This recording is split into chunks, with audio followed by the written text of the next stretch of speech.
Good evening and welcome. It is 7 o'clock, so we will call the meeting to order.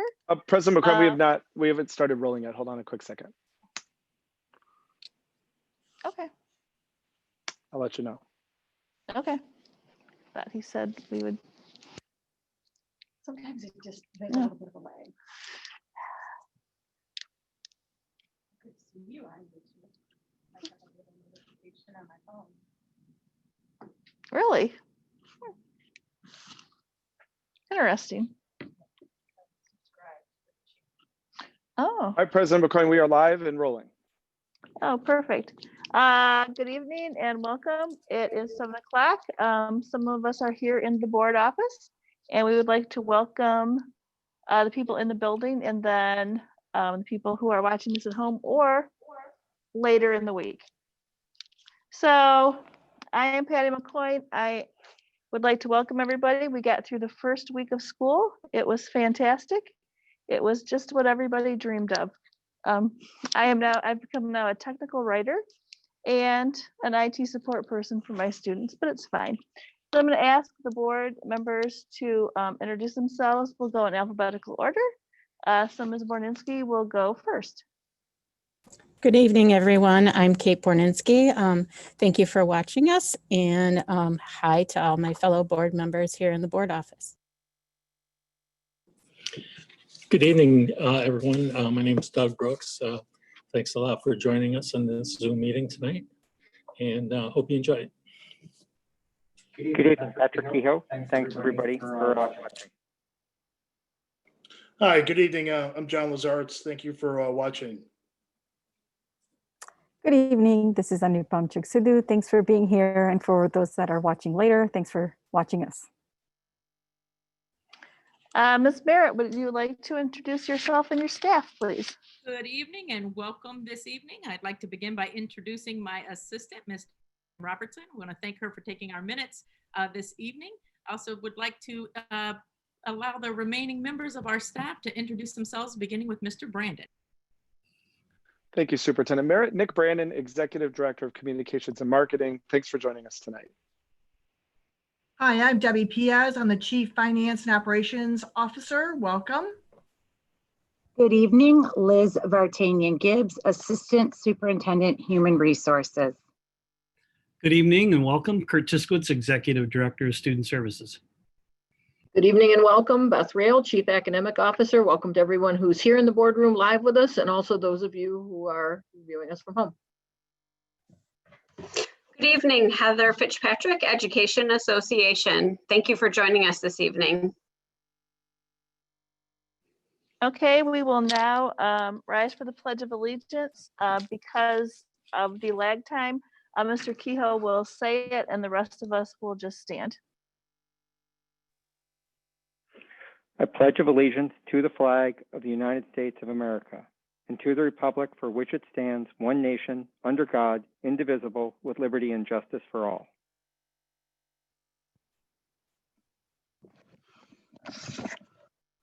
Thank you. So now we are on item A, adoption of agenda, approval of consent agenda. Action item 210910. I am looking for a motion. Madam President, I would like to make a motion to adopt the agenda and approve of the consent agenda, action item 210910. Thank you. And could I get a second? Second. Okay, it has been moved by Member Brooks and seconded by Member Sidhu. Action item 210910, adoption of the agenda and approval of consent agenda. Would you like to take us through this? Yes, thank you, President McCoy. This consent agenda consists of resources transactions since our last time together. We have a lot of new hires. These are champions that HR has been busy making sure that we can bring on board to teach our students here in P-CCS. So quite a few new hires for your consideration. Also the inclusion of the virtual academy coordinator. We have leaves and resignations, tenure recommendations. I am proud also to say this evening we are recalling our final teacher that was out on layoff. And we are also asking you to approve the minutes from our regular meeting on August the 25th, 2020.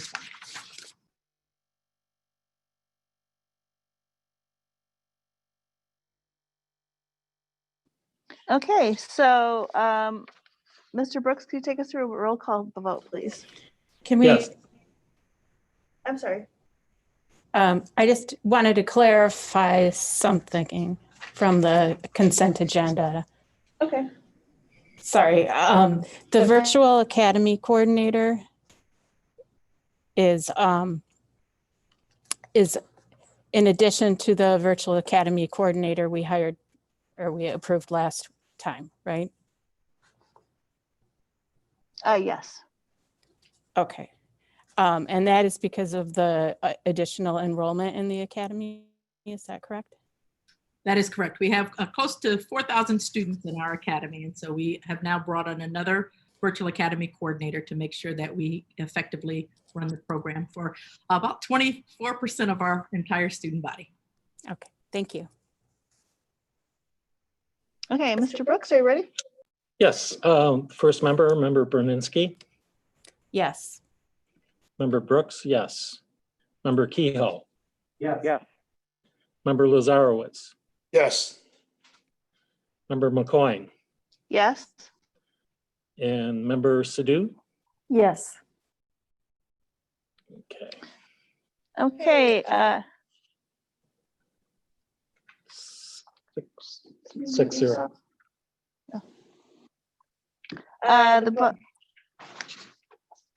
Doug, can you mute yourself, please? Oh, Can you sure. mute yourself? Thank you. So the vote passes 6-0. Action item 210910 has been approved. Dr. Vartanian Gibbs. Thank you, President McCoy. I have the honor this evening of introducing you to some new teachers to our school district. We were very fortunate to find all of these teachers, and I know that they are champions for our kids, and they will continue working with our students, our staff, and our families. So first, I have Bethany Allenser. She is a physics teacher at Canton, and she's coming with 6 years of experience.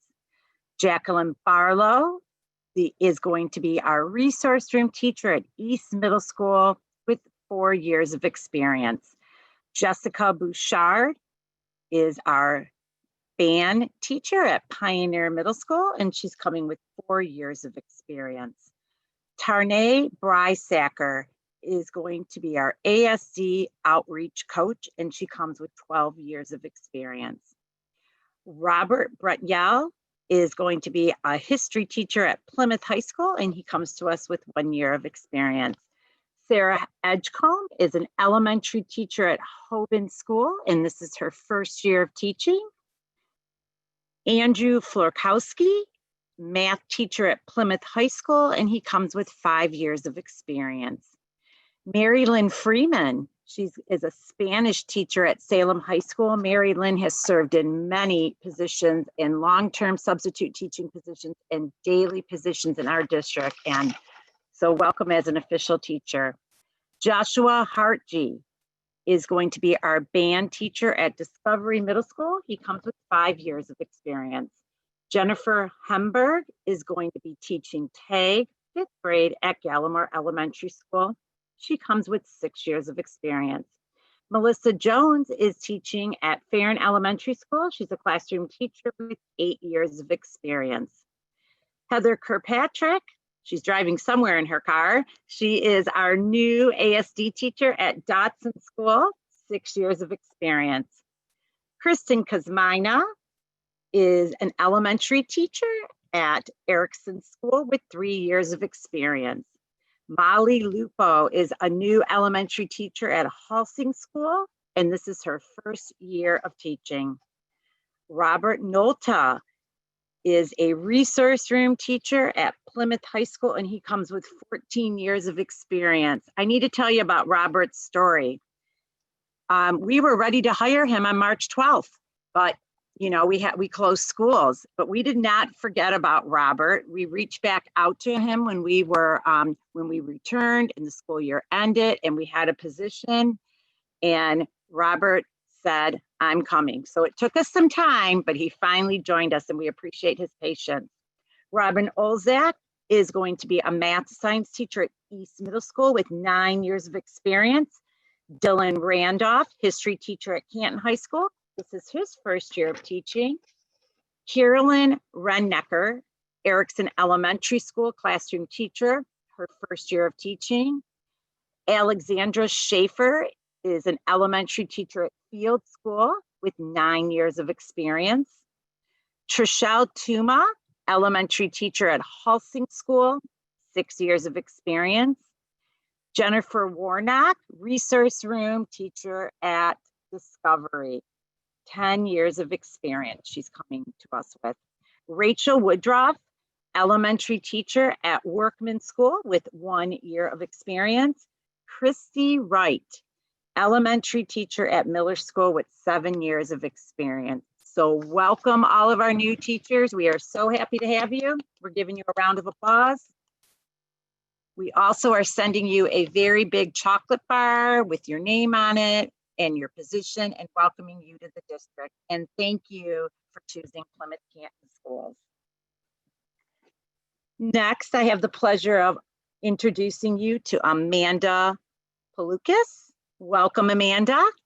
Amanda is our virtual Academya coordinator, and that's what we're recommending her for here in our district.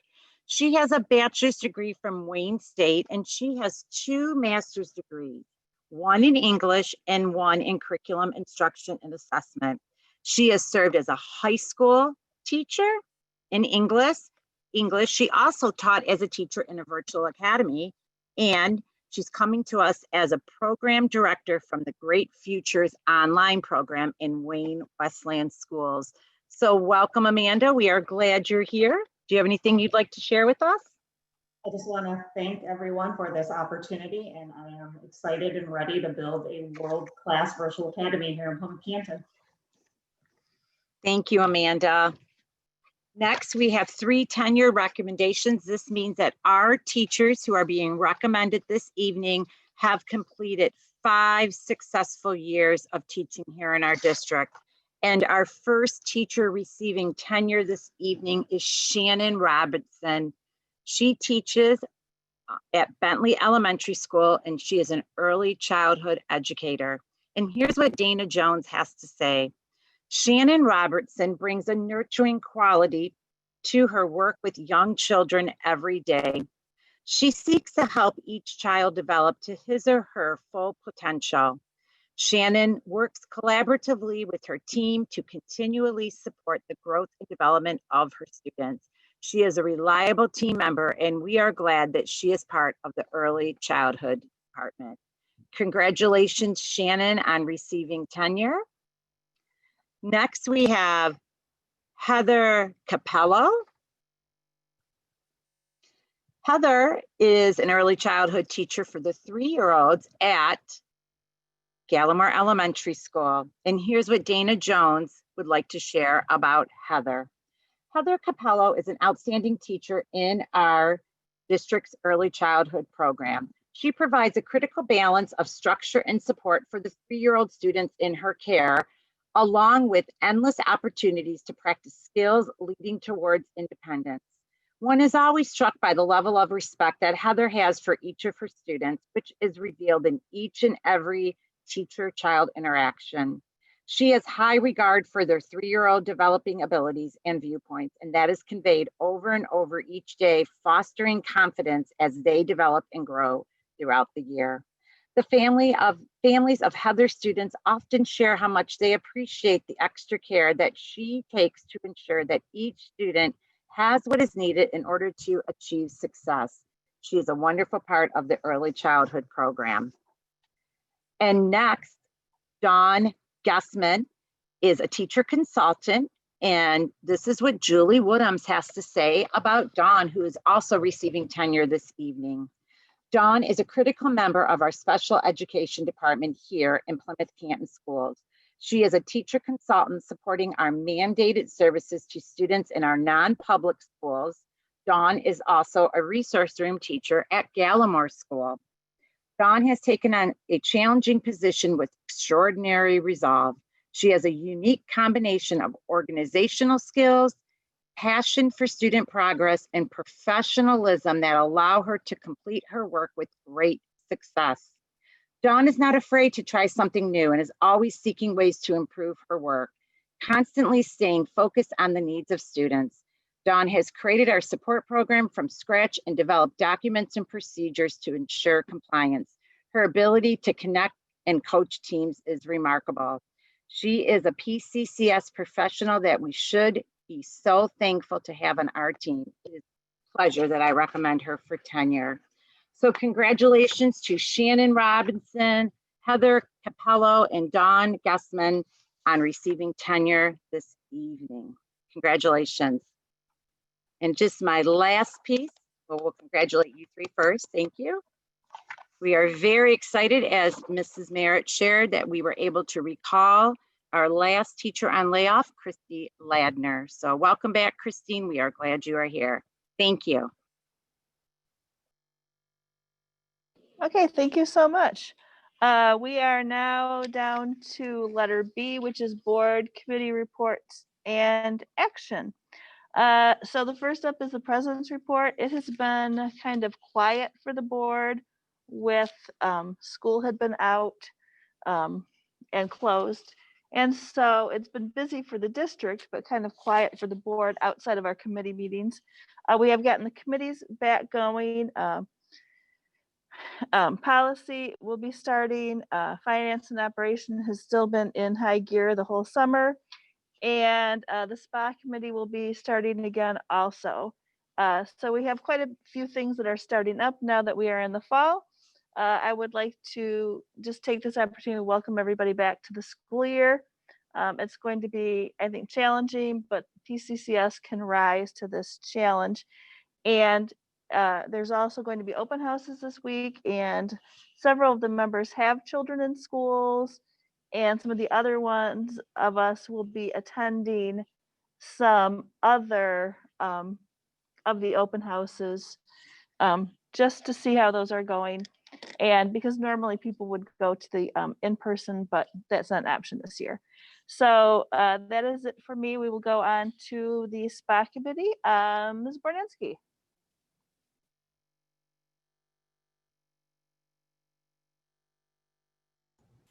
Thank you. For some reason, my space bar didn't work to unmute myself, but anyway, Student Performance and Achievement Committee is meeting tomorrow at 4 p.m.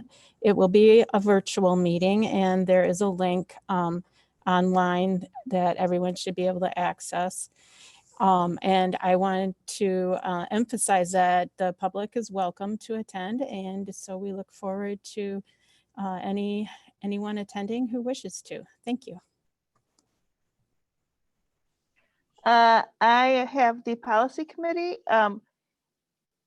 Because we set the date late, it is not on the agenda, but it is going to be September 29th, 2020, which is in 2 weeks from tonight. It is 5:30 p.m. It will also be a Zoom meeting because we will have a meeting afterwards. Probably some of the board members will be physically in the building, but everybody is welcome to join via the Zoom. We have still a lot of work to do this year, so it will be a busy year once we get kicked off going. And Kurt is really looking forward to it because he so misses it during the times we have the breaks. And the next one is Finance and Operations with Mr. Kehoe. Thank you, Patty. So we've met as a Finance and Operations Committee virtually. We met last Thursday, September 10th, where we reviewed some of the presentations you'll be seeing this evening, including some of the summer 2020 bond work and some of the summer and the summer 2020 custodial services presentation. We also discussed some of the contracts that we're doing for the construction manager and architecture firms, which will be a final read this evening, and the review and the approval of the bid phases that we're doing for the first package of the 2020 bond, starting some improvements at our elementary schools. We also got a sneak peek at the unaudited financial statements for the last fiscal year and discussed the upcoming audit and the presentation that will happen later. Our next F&O meeting is Thursday, September 24th. It's also a virtual meeting. It's at 5 p.m. And again, the community is welcome.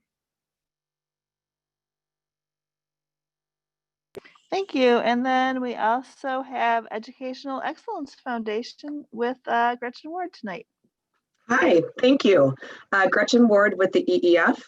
We just wanted to say on behalf of our trustees who are made up of former teachers, former administrators, and district parents, we just want to give a huge shout out and a thank you to all of our teachers, staff, and administrators who worked so hard during this unprecedented start of the school year to do all that you do. We want you to know that we see you, we hear you, we feel you, and we want to support you. Now, a couple ways that we are providing that support that we've been working on over the last few weeks is we've been partnering with our friends over at Nissan. They have generously offered to donate 1,500 face shields for use throughout Plymouth Canton Community Schools. These shields will be a great alternatives for teachers or staff who want something different than wearing a mask all day. So we look forward to receiving those and getting those out to the buildings for use. And secondly, I've had the pleasure of working with Maureen Malloy about some of the needs at the elementary levels. The district did a great job of deploying school supplies at the beginning of the year, but we realized that some of our youngest learners could really benefit from the use of a personal whiteboard for their daily activities. So the EEF is happy to step in, and I'm proud to say that we have 3,200 whiteboards coming that will be distributed to some of our younger learners so that they can maximize those benefits. So those are just two examples of some of the things that we're working on. I once again want to thank the school board for allowing us to have these couple minutes to give our updates. And we hope that even during these challenging times, we can rally with philanthropic ideals and goals of our community to help bridge the gap and make sure everyone in P-CCS has what they need. Thank you. Thank you so much. Very exciting about the whiteboards. So now we are at letter C, which is citizens' comments. The link has been open. We have quite a few already. I want to remind people that before we start that it's required that you have your first and last names and an email address. Also, if you submit more than one comment, we will only read the first one we get to. And so we'll be reading them. Mr. Kehoe will read one, Ms. Sidhu will read the next one, I will read the third one, and we will continue to go around until we are done. The first comment that we have is from Rebecca Allen. My family chose the Safe Start option for our 9th grader and 2 6th graders. Our 9th grader has had a one-to-one parapro since 1st grade. As with many special needs students, my daughter does not deal well with unexpected changes. Her frustration is 10 times greater than my other 2 children when any sort of glitch occurs during remote learning, which are frequent. I sit with her for the entire school day. I will not be able to step away even when the parapro is integrated if it is remote. My other 2 children seem to be doing okay with virtual learning. If a glitch occurs, they do not have an intense reaction that can be mostly independent during their school day with success. This is exactly opposite from my daughter, who requires a one-to-one parapro. I urge the board to consider allowing the kids with IEPs to return to the classroom in the very near future, or to at least allow students who require a one-to-one parapro to return to the school buildings immediately, so that the para is with them and truly able to deliver the services these students require to be successful during online learning. Please consider the impact on our special needs populations of not having proper access to the services legally guaranteed to be provided in their IEP. End of comment. The next comment is from Anne Marie Garrity. First, I would like to say that my children's teachers at Farrand Elementary are doing an amazing job handling this adjustment to remote learning. However, I still feel that our kids truly need to be back in school face-to-face.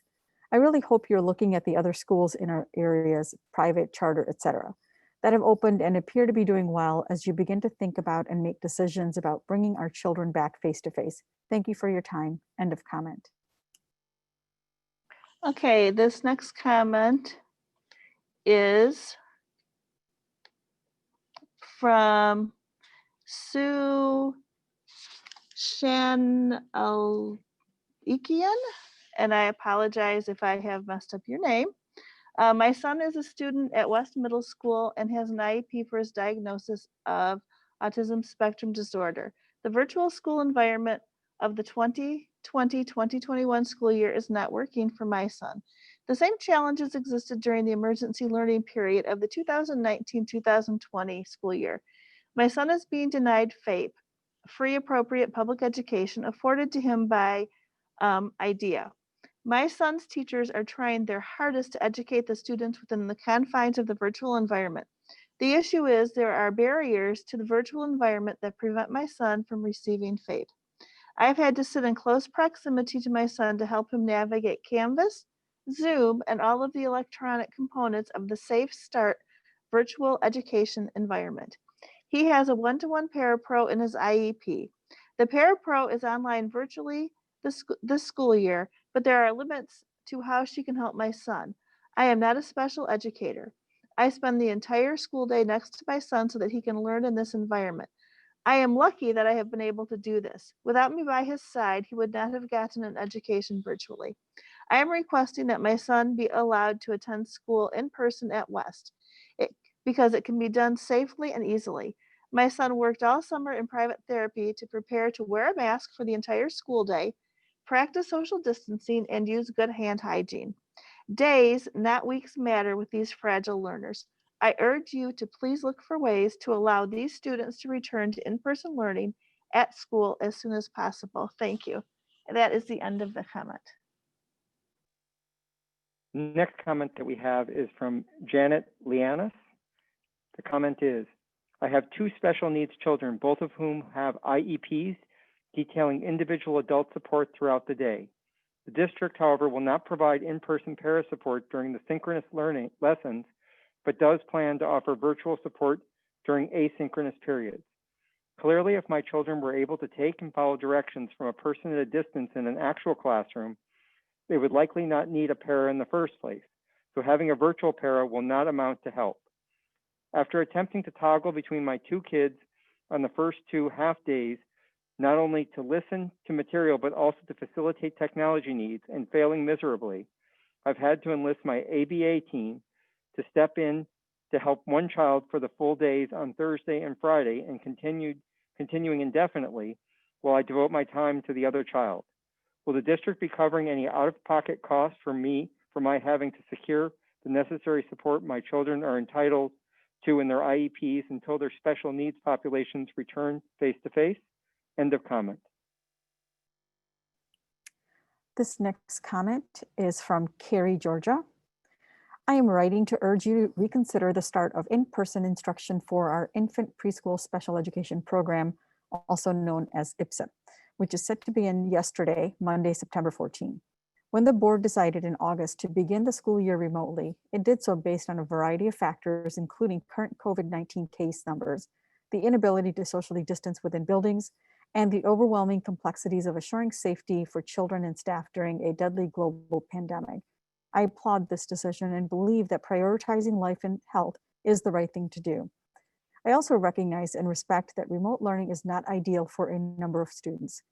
I am not only a special education provider, I am also the parent of a child with severe multiple disabilities who is struggling with remote instruction. I am 100% in support of bringing back our most vulnerable students first, and our IPSIP students are absolutely vulnerable. However, we cannot in good conscience bring them back when COVID-19 is still running rampant in our community. According to Hometime Life, the total number of accrued cases for combined Plymouth City and Township jumped 22.6% from September 3 to September 10, and Canton experienced an increase of 8.4% in the same time frame. When the board voted to begin the year remotely, the total combined cases in Plymouth, Plymouth Township, and Canton was approximately 1,019. That total on September 10 was 1,371. These numbers still do not account for the number of infections that likely occurred over Labor Day weekend. As we know, those infections will begin to be documented 10 to 14 days later. Indeed, students and staff returning to instruction on Monday, September 14 are directly within the window where they are likely to be contagious but yet symptomatic.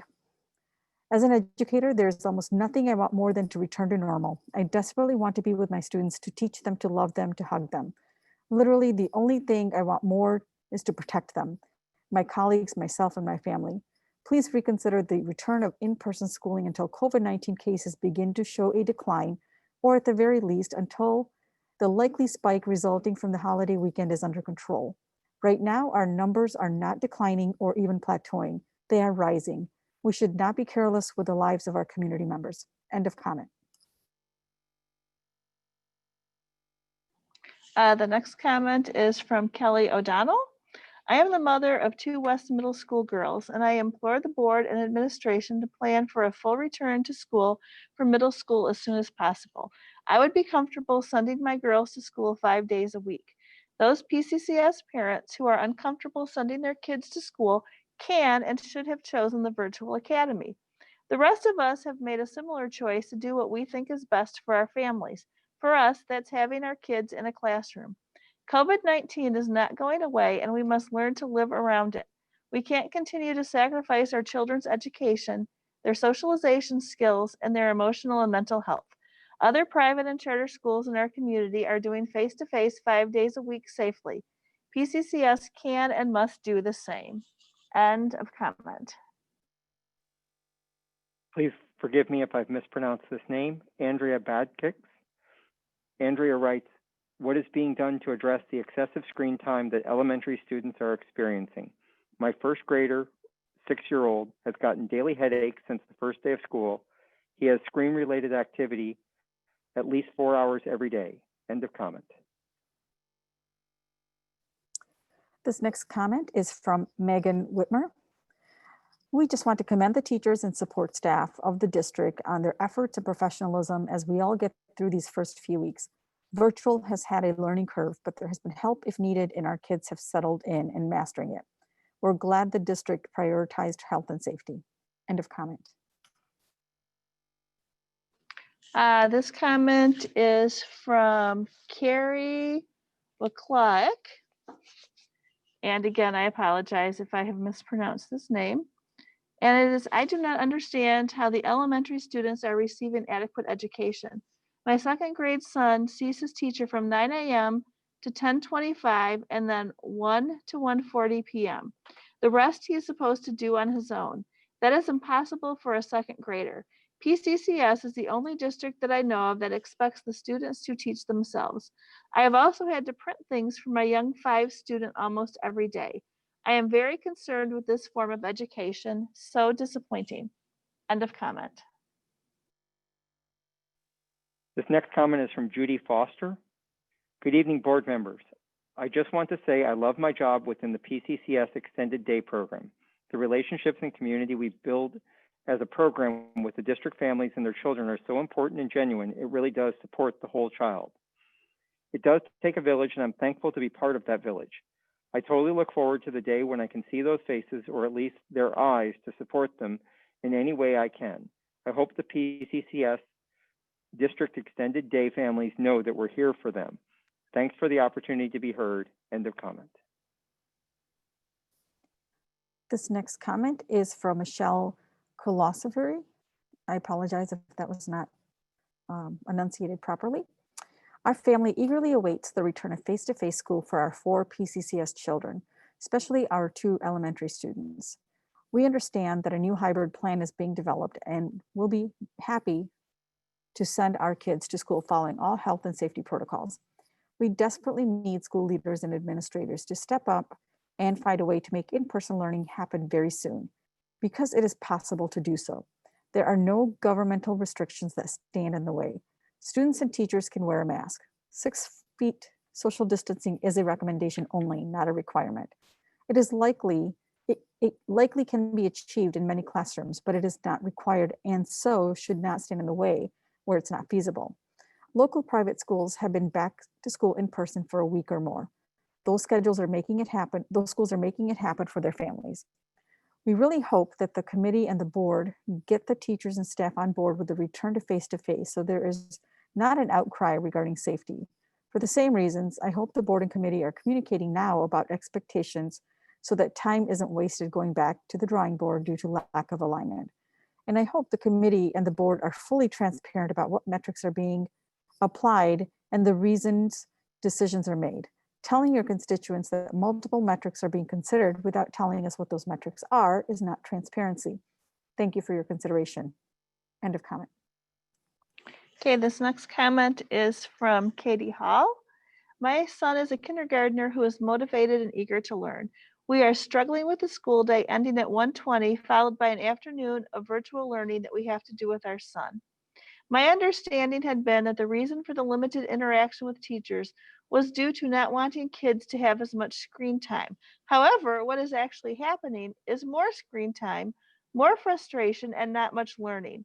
While I absolutely appreciate that everyone is trying to navigate this, assigning our kids more virtual work that we need to sit and do with them because even as adults who are tech savvy, we are having trouble getting into applications. Although this is day 2, it feels like the quick login the afternoon isn't going to work long term, and it would be better to work on this before we get too far into the year. I am really hopeful that this schedule will change to allow kids to be more successful as well as us working parents. We already love our son's teacher and know he will benefit from more time with her and the other students rather than experiencing the stress and frustration he is experiencing in the afternoon. End of comment. This next comment is from Emily Bell. Overall, we have been highly impressed with the teachers this week.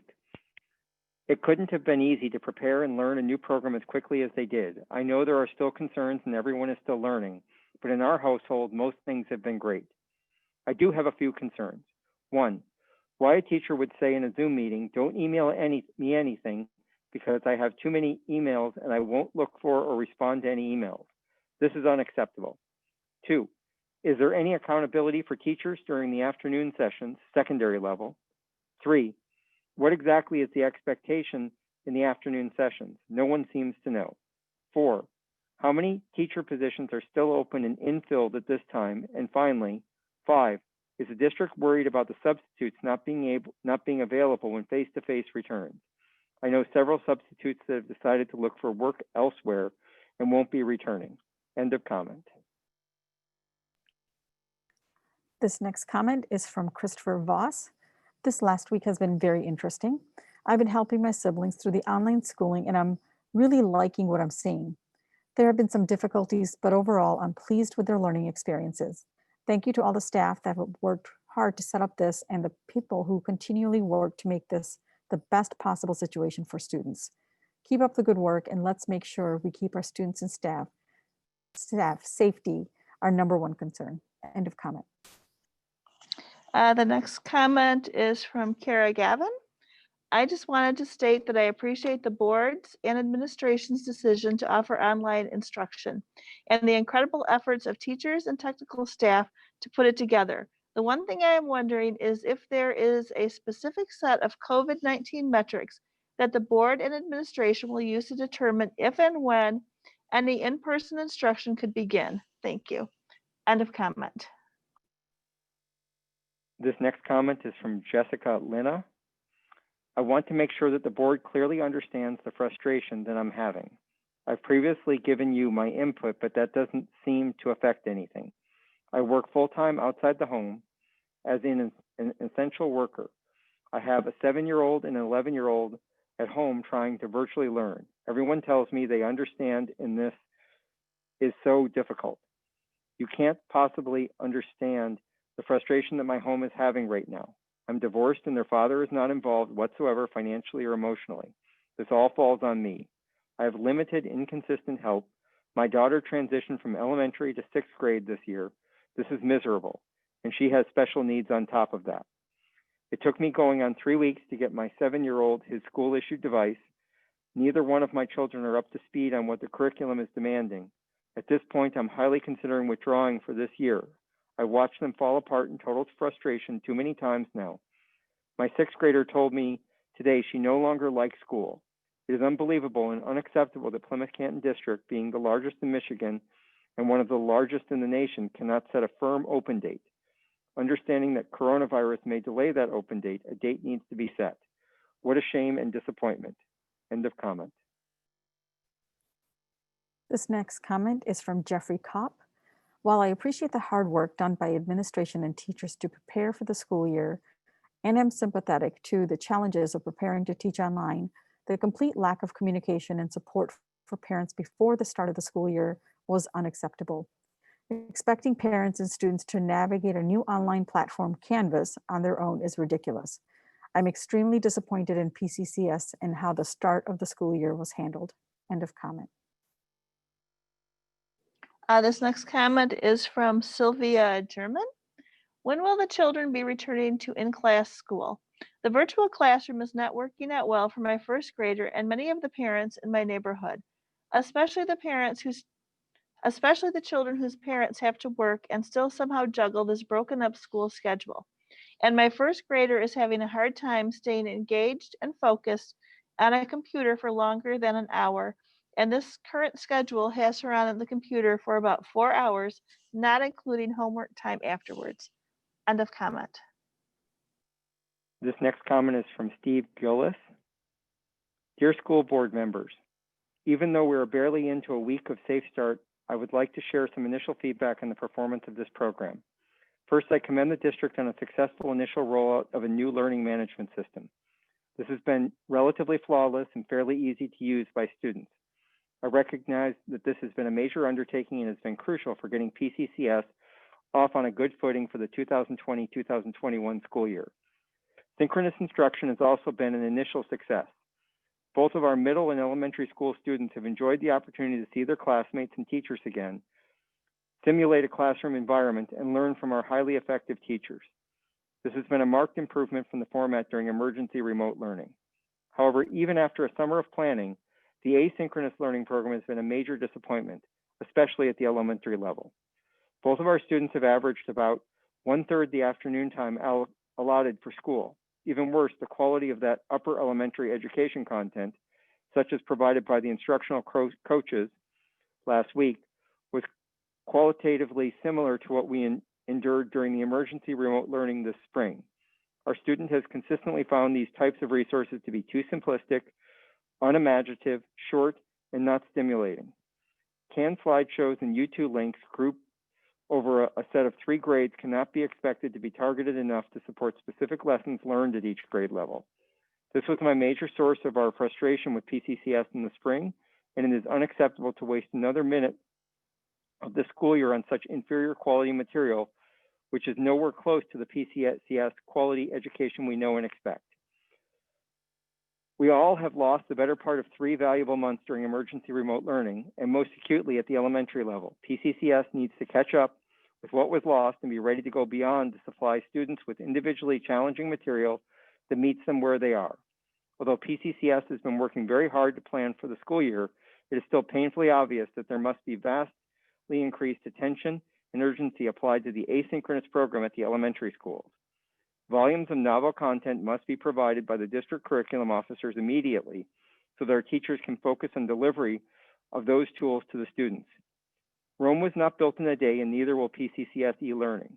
Although there have been some initial successes and some expected bumps in the road, I urge the board to demand better of P-CCS administration in asynchronous learning and not waste another moment of our students' time in this pivotal school year. End of comment. This next comment is from Jason Barzik. Please put all efforts toward meeting the commitment to return to in-person learning by early October or sooner. Neighboring schools and communities are teaching students in person safely and with great success. End of comment. This next comment is from Brad Silverman. In doing some reading, I recently learned about a fantastic activity that the Lakeshore Public Schools did several years back. A free raffle was held at each school building in the district, in which one winner was given a day out of school while a volunteer from the LSPS Central Administration Office acted as his or her substitute teacher for the day. It brought the two sides together, allowed them to know each other a bit more, and struck me as an excellent way for the central administration to reach out a hand of gratitude, assistance, and a little bit of fun for the district. I believe that this would be a wonderful activity for our district to adopt, and I propose it be done at whatever point we return to face-to-face instruction. Not only would it be an act of goodwill and good faith on the part of the central administration to reach out to an already overtaxed building staff, but I also believe it would send a strong signal to our community that the central administration stands firmly behind the decision to return to in-person learning putting themselves on the front lines for a day. It would also be a good way for administrative staff to personally observe what the hustle and bustle of an average school day looks like and feels like, to alleviate the difficulty of filling substitute positions for a day, to interact directly with staff and students, to witness the state of the building, and to feel the energy of what it is like to lead the classroom or operate a secretarial desk. Most importantly, it would be a unique, fun opportunity for all district stakeholders. It would be a great chance to bring our two sides a little bit closer together, and it would be a perfect demonstration of everyone's willingness to truly act as a P-CCS village. We have just over 20 buildings in our public school district and more than enough central office staff to cover those posts. Thank you for your time. I hope you will truly consider this wonderful opportunity. End of comment. This next comment is from Megan Daniel.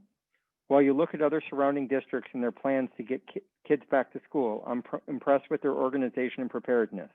I want to know if P-CCS even has a plan other than we'll look at it September 29th. These little ones, first grade, are really struggling with the virtual learning, even though we have a wonderful teacher. End of comment. This next comment is from Marie Branshaw. Overall, things have been going okay with our virtual learning, and I thank the board for keeping us all safe. I have two sons with autism that are Main Street in general ed. They are in kindergarten and second grade and both have one-to-one parapros to assist with their learning. We love both of our parapros and everything they do for my kids. However, they are being underutilized. They currently are sitting in the Zoom meetings, but my two boys are unable to see them unless they have the grid view on. The grid view would be very distracting for the boys. How can we better utilize our valuable parapros virtually? I wish we could have looked into having parapros come into the home. It's hard bouncing from kid to kid to make sure they're engaged. We can do breakout sessions over Zoom, but that doesn't help them when their teacher is talking and giving her lesson. Can we do better than this? End of comment. The next comment was a duplicate, so I am skipping it and I'm going on to the next one, which is from Nicholas Pig. And it says, thank you for all your hard work and having to make a tough call on how the school year would need to start given the worldwide pandemic.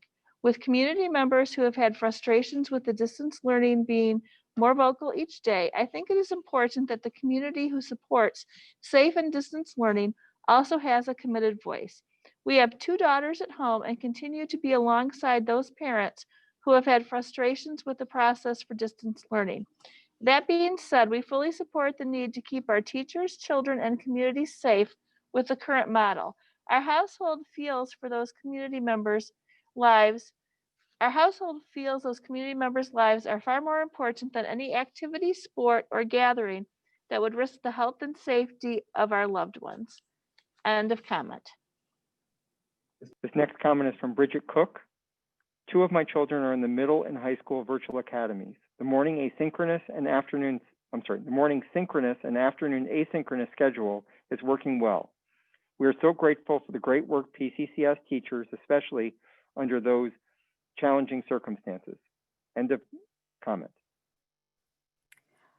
This next comment is from Terry Epley. Keep students and teachers safe. There have been already staff cases of COVID at East. One-to-one special ed cannot be done safely. An IEP should not supersede the lives of adults. Social lives should not be put before actual lives. End of comment. Okay, that takes us to the end of our citizens' comments. So we will move on to the next portion of our meeting, which is D, Administrative Reports Recommendations. So at first we have the Superintendent's report. Thank you, President McCoyne. And I want to echo some comments that I heard earlier from some of our board members. We are incredibly pleased with the start of the school year. This first time for P-CCS in a fully remote environment. I want to thank publicly our entire P-CCS team for putting in so much effort in such a short amount of time that really resulted in such a successful first week. Not that there weren't hiccups, not that there weren't mistakes, but everyone showed up for our kids and made the best out of an incredibly challenging situation. And it really was nice to receive a few days of positive emails from our staff and from our parents that were applauding the preparation of our teachers and our staff to really get the year off well. And so I appreciate and want to thank everyone for that. And as much as I love the positive, at the same time, I received multiple emails, as many of you board members did, and we've heard in our citizens' comments, where parents are really sharing their concerns about not being back in a face-to-face environment soon enough. And although they always express that they're pleased with their teachers and the efforts of their teachers, which I think is a very good sign, they really just believe either their students are too young or because of their students' unique learning needs, it's hard for them to thrive in a fully remote environment. And they really have just been inquiring about our plans to return to in-person learning. We have said consistently since the beginning, we are committed to getting our students that are in our Safe Starts program back to in-person learning as soon as we are able to do so by following our safety and health protocols to make sure that students and staff are safe. And I look forward to updating you this evening on our plans and our progress on those plans. Just a few announcements. I heard earlier also about open houses this week. The PCEP and middle schools will hold their virtual open houses. PCEP will be Wednesday, that's tomorrow, from 6 p.m. to 8:30, and you should receive communication from the schools in terms of the links for those virtual meetings. And our middle school programs will run on Thursday from 6 to 7:25 p.m. So we're really looking forward to this new type of open house, and hopefully we will have some positive feedback. I want to take a few moments to thank our elementary staff. They hosted a successful meet and greet with their families last week, and this was in a face-to-face environment, really our first opportunity to give our young learners a chance to meet their teachers face-to-face, to pick up some supplies, to ask any questions that they may have about technology, and just really to make sure that their needs were being met. So we really want to applaud our elementary staff, teachers, and administrators for getting that program together. We really truly believe it was a success. I've heard some questions about our weekly COVID reports and how we're monitoring metrics. And I do want to share that we continue to monitor our weekly metrics. I think we shared at a previous meeting that our Wallet School Committee gives us weekly reports on COVID-19 transmission rates. And this data includes weekly incident rates, incident trends, testing in our local county, as well as our surrounding county. In addition, we look at specific 7-day averages of cases per million right here in Plymouth and Canton. I heard in a citizen's comments talking about the increase this week, and definitely there has been an increase over the county daily average trend, but it does coincide with the uptick in new cases that have come across through the state really since Labor Day. When we look at initial contact tracing done by the Wayne County Health Department, really they discovered no points of commonality behind the increase, but it does suggest community spread of the disease is still continuing in our county. Just a new update from the state. Michigan families are now going to be able to see the specific COVID-19 outbreaks at all K-12 schools. So that's beginning this week. The state will share as a part of their dashboard the name, the location of all K-12 schools and the number of confirmed cases of COVID-19 at that school. So anyone in our community can follow along. As you know, we follow our protocols for all confirmed cases in terms of communication that goes out to those that would be impacted, and that's in working in conjunction with the Michigan Health, Wayne County Health Department. Tonight, I want to turn now to talk a little bit about our conversation we had at our last meeting. These are some requirements that must take place, some legislative requirements in terms of our plans for returning to school, our COVID-19 preparedness plans. These requirements for our extended continuity of learning plans, I just wanted to remind you of the process I shared at our August 25th meeting. Recent legislation requires that all schools have an extended continuity of learning plan that has to be approved and posted to our transparency page on our website no later than October the 1st. As a part of this plan, our district must identify goals. These are going to be achievement goals, and that has to take place by September 15th, which is today. So I'll share those goals with you in a few minutes. These goals have to be able to be measured by benchmark testing in reading and math. And these goals, once again, have to be included in our ECOL plan. The first assessment must be administered for grades K through 8 in the first 9 weeks of school. So that for us will be around November the 1st. And the second benchmark assessment that is required is for students K-8, and it must be administered anytime after 9 weeks, but before the end of the school year. As a district, we are required to report our progress on our goals no later than February 1st. So this is like a progress report update mid-year. And again, no later than the last day of the school year. Just for your understanding as a board, our ECOL will be brought to you for consideration and approval at our next meeting. That's going to be September 29th. And per the requirements, we have to have a reconfirmation meeting every 30 days. So you approve the plan one time, and then every 30 days, we really have to reconfirm for our community how instruction is being delivered in our school district. As a part of the legislation, we have to provide parents with an opportunity to give us feedback and announce the two-way weekly communication interaction rate. So that means how many of our students are showing up for instruction and having that communication with teachers. I hear the conversation in board comments about optional. Nothing is optional about our synchronous and asynchronous plan this year. And so I know that recently communications came out at the building level to really explain the purpose of synchronous, that's real-time instruction, asynchronous learning. The teachers are available. That sometimes will be large groups, sometimes small group, sometimes individual group support during that area, but that is not optional. That is mandatory for student participation. And if there are some concerns, we want to encourage our families to reach directly to your teacher, work with your building principal to make sure that your needs are being met during that time period. So with this reconfirmation meeting, for us, every 30 days, we will plan to schedule that as a form of an update and gather community feedback during our comment sections at the second meeting of every month. In terms of the academic goals that I spoke about, we really followed the guidance of our ISD of Wayne Risa.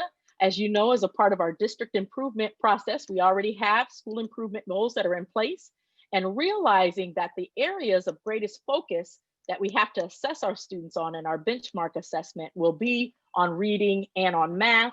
We're using the goals that we already have established in our district improvement plan, which is our one being the P-CCS students will demonstrate proficiency and growth in English language arts.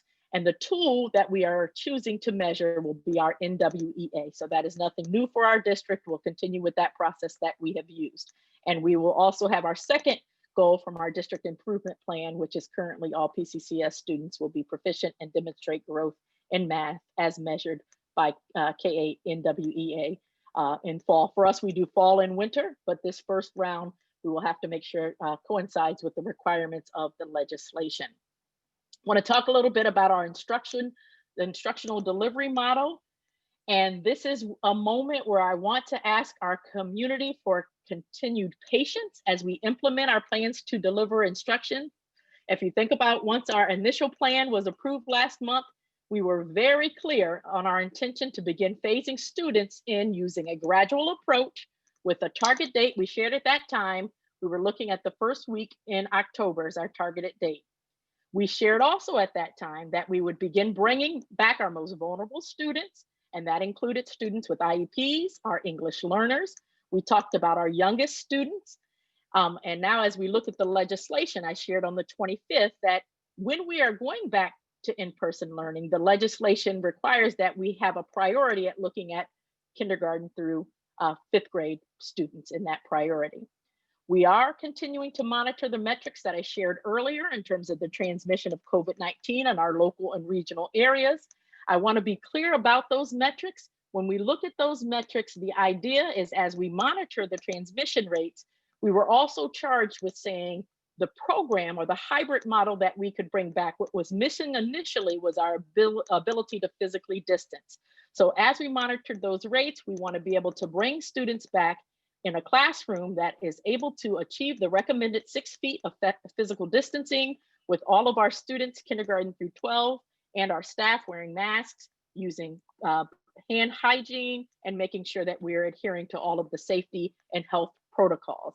And so that has been the work in terms of our plan. We have not veered away from our plan, and really we are remaining on track right now as we are already beginning to bring small groups back.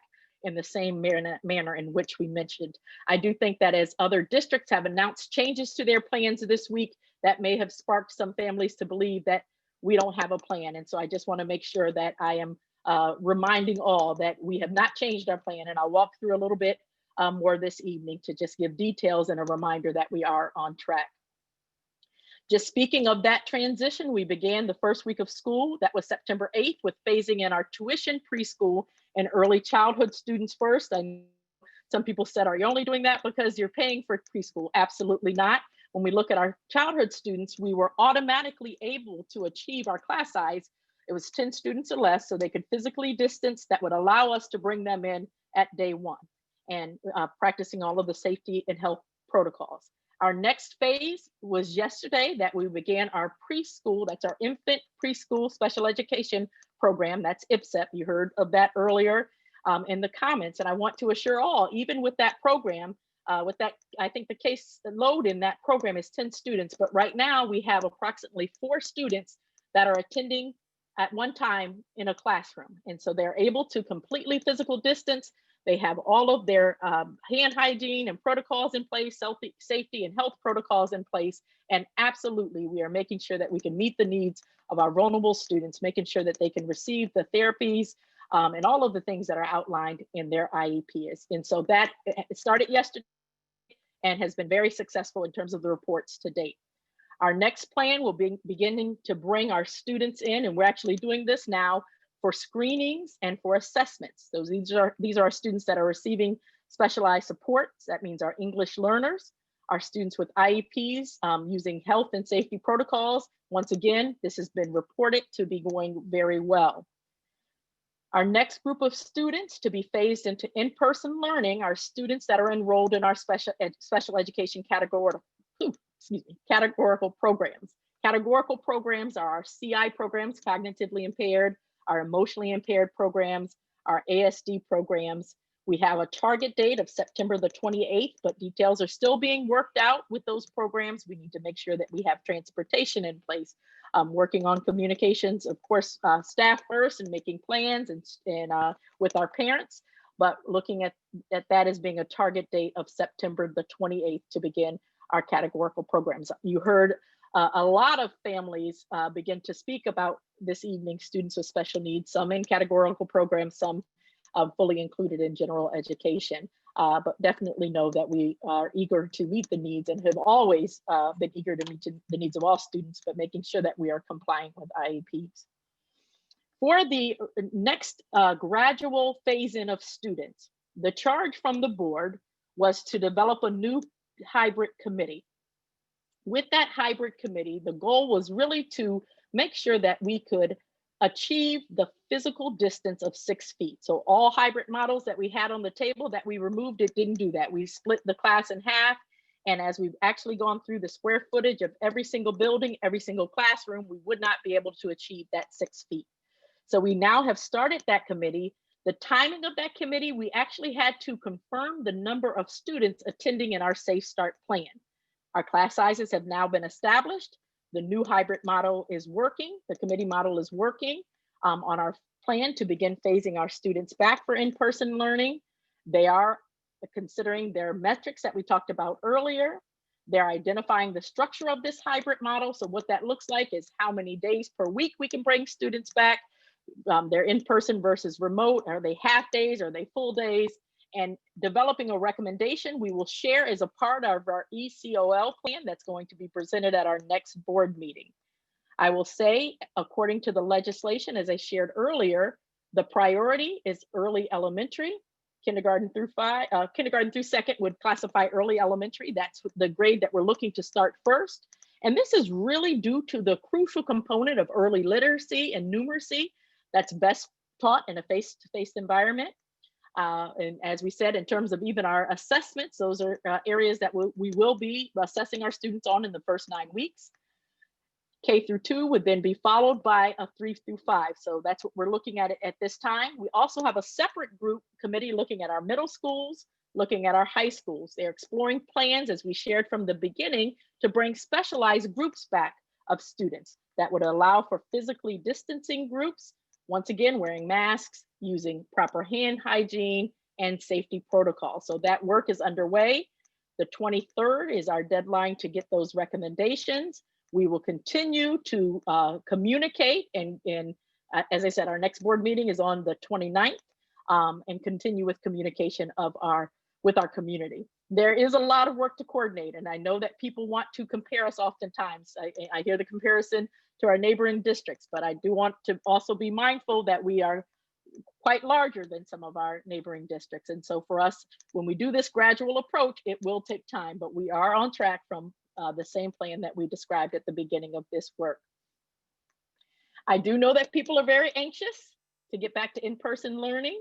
We absolutely understand the urgency, and we are working daily. And I speak not just as your superintendent, but as a parent. And I don't talk about my kids often, but I'm a parent of a child with special needs. And so I absolutely understand the urgency of making sure that the needs of our students, our vulnerable students, and their IEPs are met. I think 4 of my 6 core team members, as I shared a few weeks ago, are parents in the district. And so as we look to this plan, absolutely, we have urgency for our own kids, and we see the 17,300 kids with that same urgency of our own students, and making sure that those that have chosen Safe Smart with the goal of returning face-to-face, that we are able to do that in a thoughtful manner. So that is it really for our update. Next week, we will, next board meeting, we will come back with a full update. That's going to be a presentation from our reentry task force, and each of our subcommittees will go through and give you some updates on where they are. We'll have that final plan to look at for your approval. I want to give a few more brief updates on the operational side of what's going on right now, and then I will open up the floor for questions. When we look at our food distribution, that continued this week. I think we over 1,681 pre-orders, 80 additional walk-up meals for a total meal distribution exceeding 20,000 meals in total this week. We'll continue to distribute our meals at Tuesdays at Salem, Discovery, Liberty, and Starkweather Academy, in addition to the preschool student meals that were served this week. As we shared, I think, with our community earlier, the federal program has allowed for feeding of all school-age children as a part of the program that we did, an extension of the program we did this summer. But our food services department is really working to ensure that all of our students that are eligible make sure that they have the food and the meals that are provided for them. In terms of transportation, we began for our special populations of students. Students, when we share programs in Northville, Cook School started. We have 7 routes to Cook School.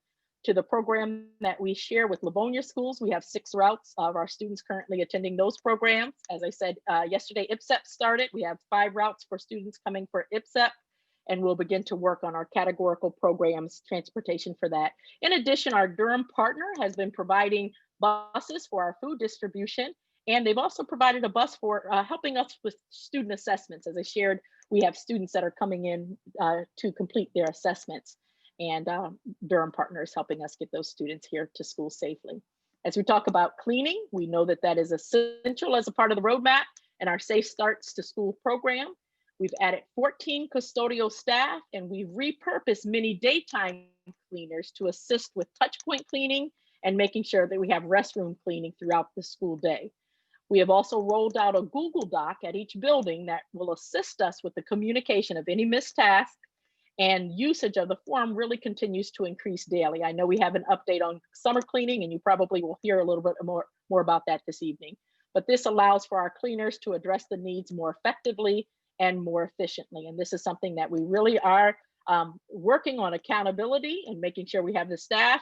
As we're trying to phase our students in, we want to make sure that we are keeping our staff and students safe and that we're meeting the requirements of our roadmap. For filters, that's been an issue that we've talked about quite a few times at the board meeting. Just want to update you on all new filters have been installed at most buildings except one. That was due to a supply issue that's going to be resolved this week or next. During the next scheduled filter change, we will be using MERV 13 filters where possible in units capable of handling them, and the HVAC units have had outdoor airflow maximized. So you can talk a little bit more about that later, I think, in that presentation this evening. quick human resources updates. We're still filling vacant positions. We've had one successful virtual job fair, and the result was many of the teachers that you were able to hire this evening, our talented champions that have come on board for P-CCS. We have another job fair coming up this week to continue to fill some outstanding positions. All of our premier subs have been trained in Canvas and are placed in our long-term substitute positions. And our HR team is working with our building principals on plans to fill our daily substitute vacancies. Right now, they're utilizing current staff that might be unassigned to a classroom because they do have that Canvas training, but working on a longer term plan as well to make sure that we have the appropriate to cover our daily absences. And that definitely is a challenge as we navigate substitute shortages throughout the state of Michigan. I want to just say kudos though to our HR department as we predicted, making sure that we're staffing for both the Safe Start and the virtual academy was beyond a challenge, but they have accomplished that and now working on these daily challenges to make sure that we have a strong staff in front of our kids each day. Once again, we will return. This was just brief, but didn't feel too brief, but a brief update without a presentation, just making sure that we're keeping that communication open. We will return with the entire reentry task force committee on September 29th, so you can hear and have your questions addressed. We'll review all of our final plans for delivering instruction that's required as a part of our ECOL and ask for your approval on that area. As we move forward, we do plan, as we shared, to host another virtual town hall meeting. This is a really good opportunity for two-way communication with our community. I know sometimes our community members get frustrated because they give their comments in board comments, but our protocol is not to respond to those comments at that time. So having that opportunity at the virtual town hall to get some two-way responses has been helpful. We got some positive feedback last time, so we'll make sure that we get another one scheduled relatively soon. I want to, again, as I started, remind all that we have a solid process in place to address our concerns. This is posted on the website. If something is happening or not happening within your classrooms, make sure that you work with your teachers first. If you need further assistance, you want to make sure that you go to your building principals.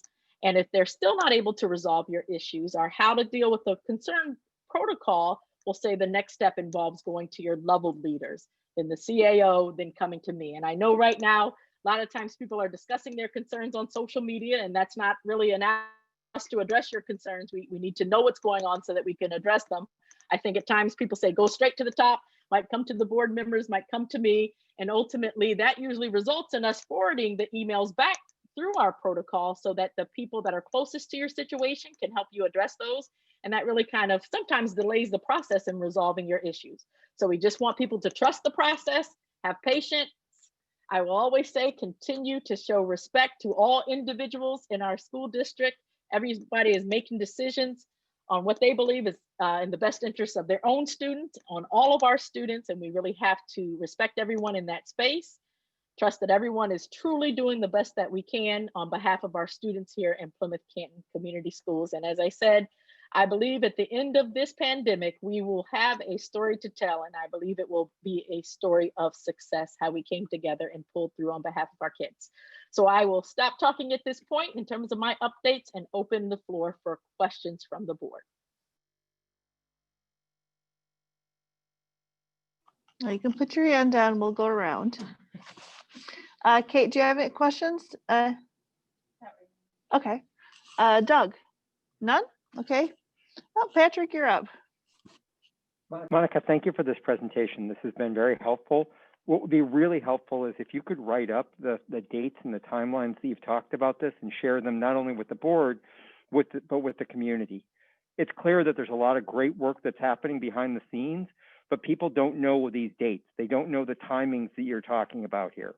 But I know that we've talked generally about October, the beginning of October for return, but you've got some very specific dates about when you'll present to the board, when the committee will be presenting their findings internally.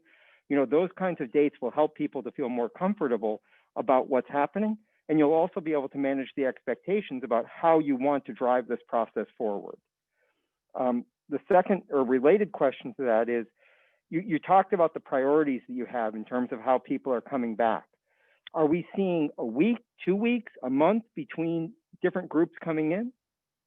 So our next meeting of the subcommittee will be tomorrow, where we will get an update in terms of those various recommendations. And so more than likely, we may be looking at, right now with the groups, we've been looking at 1 week or sometimes 2 weeks. That probably will be more of the target for 2 weeks. We really want to be strategic in terms of bringing students back and making sure that we're able to monitor the daily rates. And we look at that over a week period. So I will know more specifically after the meeting of the committee tomorrow, and then by that final recommendation over the 23rd. But we probably would be looking at minimum a week, if not 2 weeks, between the different phases of bringing our groups of students back. Okay, my ask would be is if the metrics and the safety protocols allow it, we go for a week. Because if you talk about 4 or 5 different groups that we're bringing back, you could have that be spread out across 10 weeks. We'd be all the way into January before some of those groups would be coming back into school. So if we can do that in a shorter period of time, that would be better, assuming that the safety protocols and the procedures would allow that.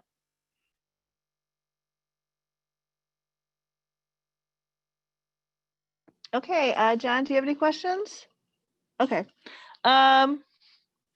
So I do have one. So you had talked about, and this is just a wondering if we could get this done quickly, how if parents have a specific question, they should start with their principal and then go to their level leaders. I'm wondering if everybody is aware of who that next person would be. And if there was a way that we could make sure that that is publicized, because I'm not sure that people know who they would escalate to if they're unhappy with the answer from the principal. And then they do end up, bringing it to the board, which is fine. But I feel like maybe sometimes we are just dragging the process out, because then I forward it to you and then you forward it to somebody else. And if there would be a way that we could get that up there quickly so that people would just know who to call. Yeah, that's great feedback. We do have a flow chart. It's how to address a concern. It's on the website, but I'll talk with Mr. Brandon. We can put that right there on the front in our COVID-19 area. So it's just very easily accessible for our families. Yeah, sometimes if it's very easy, people will look for it. But like years ago when I had younger children, it was very easy to find who you went to for the next. And it did cut down on some of the I'm not sure who to contact. So thank you very much. Questions? I was going to just ask maybe Mr. Brandon we can maybe get it updated, but just share right now where it is currently located. Yeah, thank you. There's multiple ways to get to it on the district website. You can always utilize the search engine. There's a number of keywords that can lead to that document, including the word concern or address concern. And then it's located under the Connect tab on the website. It's actually the first option when you go to Connect on the website. So there's multiple ways to find it, and it's been on the district website for a while now. So for parents that are listening tonight, that's an area to go, but then we'll work on getting it to a more prominent place right in our front page as another link. So that will be helpful. Yeah, I guess I was wondering if it could be like, so for instance, it says address a concern. But if maybe we could put, make sure it's up there a little closer so that people do see it, because if it's hard to find, people just are not going to do that. Thank you. Anupam?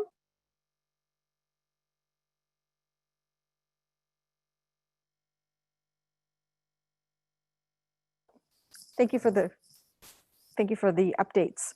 And sounds like there's a lot of behind the scenes work, as Member Kehoe mentioned. With regard to one of the dates, I don't know if I missed it, Superintendent Merritt, you said that there was a virtual town hall that you're planning on. Did you provide a date for that?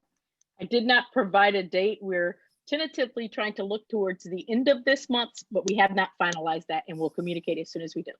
Great. So my second question is around the meal distribution, and I'm so glad that that has started up again. And for the families that don't have transportation during the time that the meals are being distributed, are there any ways or opportunities for those families to get meals after the pickup, and if they don't have transportation, can those meals be delivered to the families in some way? Yes, as I shared earlier, we're so pleased with our partnership with Durham. They currently have 3 routes, and so they're actually going and delivering food to families that are not able to make it here. Great. Sorry I missed that, but thank you so much for that update. Yes. Okay, Kate. Thank you. This is just sort of a request, if possible. Ms. Merritt, you mentioned the While at School Committee will be doing updates on Mondays, I think, and on the metrics. And then I believe you had told us, the board, that you would send those updates to us on Fridays in board notes. I'm wondering if it's possible to get those updates more quickly, sooner in the week, just because by the time we get them, then they're almost a week old. Yeah, no problem at all. I can uncouple those from board notes and just forward those as soon as I receive them. Okay, thank you.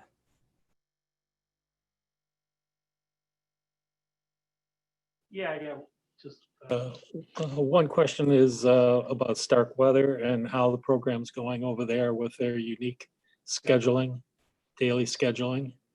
Has there been any hiccups or anything? I might have to get some assistance from Miss Rail, but as far as I know, their new quarter system has worked. They have their minutes going. So the first week of school was a success. You just talking specifically, Trustee Brooks, about their new quarter schedule? Yeah. Yep. And just like everyone else, everybody's in a virtual environment right now. So as we roll back into face-to-face, then it'll be a little more deeply integrated. Okay, thank you. With our first week, we were really so intentional about focusing on social emotional learning and just making. We've been away from our kids for a long time, and getting used to this whole virtual space was important for us to be able to allow our teachers to time addressing those needs. And so this is the first week that we're really beginning to dive into curriculum areas. So so far we're getting a lot of positive feedback about how that's happening in all of our buildings. Okay, Patrick. Great, thank you. I have a number of questions about clean, but we'll save those for the actual presentation on clean. But I did have a question about the filters in the ventilation system. I'm glad to see that we're considering putting the MERV filters in, but what is the next date for those to be scheduled to be replaced? Ms. PS, can you help me, or Mr. Brzezinski? I can help you with that. We're working 2 filter companies right now. One is 3 weeks out, the other one is 75 days out. As soon as they come in, we'll begin replacement. The filter material is also used for the mask material, so those supply chains are pretty tight right now also. Okay, so it's not that we're waiting until the next rotation period. We're actually going to replace them as soon as we get the new filters. That's correct. That's our intention. Okay, great. Thank you. That makes me feel better. All right, John, anything? Okay. I don't have anything else right now. Anupam? Yes, go ahead. Yes, thank you. We've heard about substitute teachers filling in for teachers that there are vacancies. I'm wondering if there is an estimated number of substitute teachers that you have right now that are covering the classes. Dr. Liz Vartanian-Gibbs, can you help me with Sure. this? Are you asking about daily substitute teachers or long-term positions? Long-term positions. Less than 20 in our district. Okay. And you're looking at getting those covered immediately, right? Because I keep hearing concerns about substitute teachers, especially at the high school level. Sure. So all long-term positions have been filled since the first day of school, and the substitute teachers received training in Canvas on September 1st, and they were also part of setting up that first week. Okay. And my next question is around the clarity of the instruction happening in the afternoon. I have heard Superintendent Merritt say that no instruction is optional, although I am seeing that teachers are putting out messages that afternoon is optional. And so I just getting clarity around that. I've heard that from other parents. I've seen that in communication myself. So what is the expectation for the afternoon? Is it just for kids that need the help and the rest is optional? Ms. Riel, can you address that? Yep. So it came to our awareness that some folks were hearing the word optional or using the word optional as well. So the leveled leaders, we got together and we followed up in writing, which we had already done a couple of times, but followed up in writing with all instructional staff about what the afternoon really looks like. It's really about small group support, bringing groups back together to do reteaching, to do enrichment and extensions. And so I think some people were using the word optional rather than using the appropriate terms, which are extensions, opportunities, additional supports, all of those things. So as we bring groups back together, that's the purpose of the afternoons, is to extend the learning from the mornings. And so that was clarified with everybody in writing so that everybody is on the same page, and also ensuring that people aren't using the wrong word and then kind of making some inappropriate jumps for other folks as we work together. So. Okay. I guess my ask would be just to have that be clarified from the teachers who are communicating with their students. Again, I've seen this myself where a student will say, hey, do I need to check in for the afternoon? And the response is no, the afternoon is optional. And, been hearing this, but from what I hear is there's a misunderstanding. So if we're having a misunderstanding, I can only imagine the students. So I guess my ask would be that the teachers clarify with their students that this is the expectation and this is what the intention is for the afternoon, and that you have to log in. And I'll follow up with the leveled leaders too, because it was my understanding that communication was going out to families as well. So I'll make sure that the communication link got closed as well. So great, thank you. Yep. That way we're all on the same page together. So. Exactly, thank you. Okay, Kate, do you have anything else? Okay, Doug? Patrick? Of course, got a few of them. I want to follow up on a couple of things that Anupam just said. One is on the subs. You mentioned on the long-term subs, and I'm really excited to hear that those things are in place. How many daily subs are we having? I'm just trying to get a gauge for how many subs are being called to service, even if they're not on a long-term basis, on a daily basis, and how does that compare with the beginning of school in a normal school year? So currently, as Superintendent Merritt shared, teachers in our district who are not in front of students in a class are being redeployed to fill a daily position that could be open. Okay, but is that happening once a day? Is it happening 50 times a day, 1,000 times a day?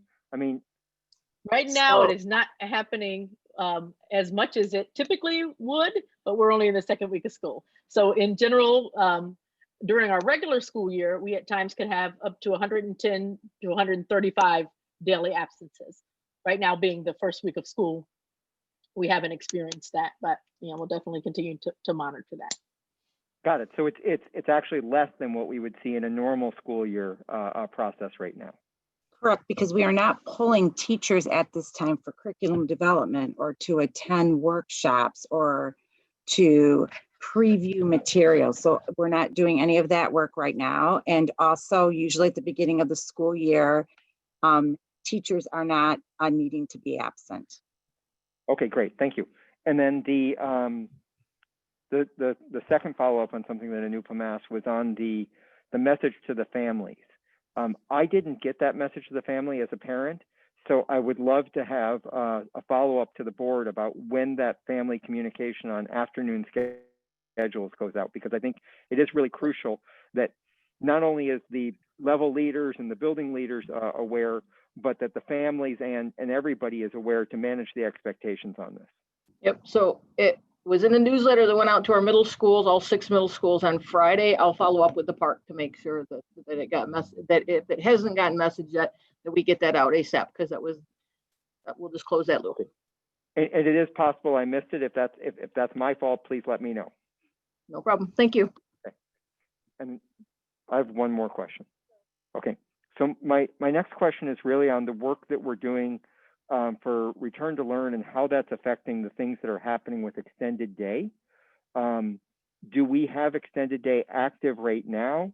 What are our plans for extended day? How are we going to support our families in the district that need not only before and after care, but also potentially care during the day? So plans for extended day, we're still working through those. We're absolutely committed to trying to provide a modified version of the extended day program for our families. So not just before school and after school, but also having an opportunity to staff during the school day for our families. And so we're working to try to get as many of our staff members to support that program as we possibly have. And at the same time, looking at a parallel option for any programs that we can't cover in-house to be able to partner with someone who can utilize our other buildings or already licensed sites to prepare that same program. But I do want to make sure that I'm very clear on this meeting. There is no desire to privatize or to replace our extended day programs. We're looking at this point really for an emergency type of support for our community during this troubling time. So trying to move forward. Our extended day staff is currently back at work. We have them reassigned right now to help in other areas as we're working through the details of trying to get as many of our programs staffed with our own people as possible. And this is new for us. Our extended day has only been before school and after school, so working on the details. But we do have some flexibility. We've now found out in terms of our buildings, as long as the building has the site license, we don't have to necessarily use the same classroom that we've used during the school year for extended day. So as a part of our new hybrid model, we're also working to identify different spaces within the classroom that could accommodate using social distancing, smaller groups of students that would be there potentially for that day being monitored by our extended day staff. So still in process. Once again, looking probably all of this would not be able to go live until that first week in October, still finalizing those details. Okay, great. So I'm very excited to hear about the flexibility that we have and the work that we're doing towards this program. Will that contract with, if we decide to use an external vendor, will that come before the board, or how does that work? We will definitely discuss with the board. We're not looking to go to a contract such as when we were, like if we were going down a path of privatization. So this would be either a rental agreement type of scenario, a contracted service scenario, but definitely would share that with the board right now. So we've just, with that partner, we're looking at some options, wanting to have legal, as I shared with you, take a look at that and what would that do for us, but would share all of that with the board, but different type of process. We're not looking to, once again, outsource and have a district contract. This would just be a temporary thing through this school year to manage or support really a parallel program, if possible, if we were not able to fill all of our own programs with our own people. Okay, and so we are starting with our own people first, correct? Absolutely. That is the desire as much as possible to get our own people to fill these sites. I think the challenge, of course, is that, as I said, this is not a program that we normally run. So looking at schedules, if people are used to working before school or after school, now looking at the staff that is available to work that entire day or a portion of that day is the work that's occurring right now. Okay, and then obviously then we need to be looking at the contracts and the rates associated with that, because I mean, it wouldn't make sense for us to be paying significantly more for an external firm for this if we could adjust those rates for our own teams, correct? Yeah, well, we wouldn't be paying for an external firm. That's where I say it's not that situation. It's not like a scenario where we would pay their staff. That's where I said it would be more of a rental agreement, but I think trying to negotiate with them to say our prices would be the same, because as people would look to, as our families would look, we wouldn't want competing programs. And so those are details that we would look at, but this would not be a situation where we are paying the firm or the partner to be a part or to supply this opportunity for families. Okay, one last thing on this is I saw earlier today and heard from some people in the community that there were firms that were advertising using our schools on their websites. That doesn't sound like we've made that decision yet, correct? No, we have not. And so there's no executed agreement or contract with anyone. And so that is something that we talked about today to make sure that that is something that is taken down, because we have not moved forward with an executed agreement. Okay, great. And I see that it's down now, so that makes me feel better. So thank you. Yes, you're very welcome. Okay, Anupam. Thank you. I have one last question, and it's regarding all of the technologies that are now being utilized by staff and students. At one point, we had talked about having a tech night, like a tech tools and support night for parents. I'm wondering if that's still being considered.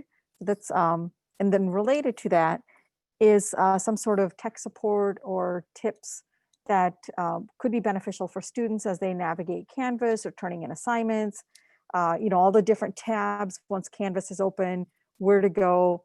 So I know teachers are learning Canvas, students are learning Canvas, but if there could be just like a webinar or like a 15-minute video that shows how do students navigate Canvas to submit assignments, to do whatever that they need to do, along with the parent tech tool support night. So we have the home learning hub, and I know I've been working with Mr. Brandon. We're going to get that a little more prominently displayed on the website. So the home learning hub has those very things in it, a number of different tools for parents. We want to make it more easily locatable for families and stuff. And then as we're finishing up the deployment pieces, we're talking about those next steps. So just to give people kind of the scope of deployment, in the last couple of weeks, the tech team has deployed 4,638 new devices, 2,896 Chromebooks, 1,762 new iPads. So now that we're getting a little more secure with devices, then our next steps will be following up and ensuring continued support for families as well. So we are also adding some additional support staff and some different ways we're working on some of those tech tickets, because we're getting they've acted on.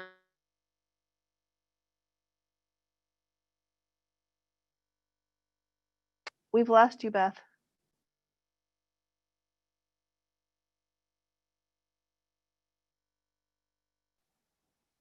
All right, we might want to move on to next question and catch back up.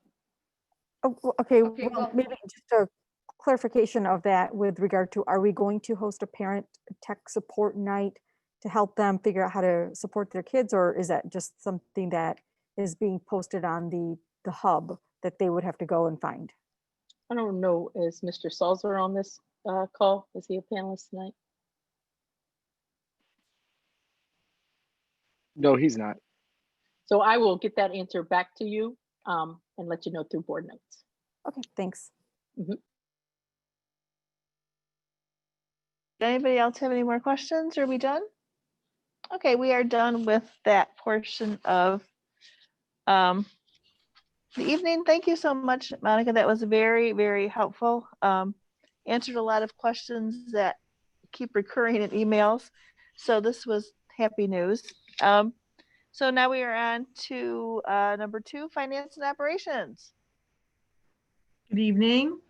We have 2 presentations this evening, one on the summer custodial cleaning and one on the summer bond work. So first up is Rich Welsh, our manager of operations, and Jason Dances, our vice president of operations for GRBS.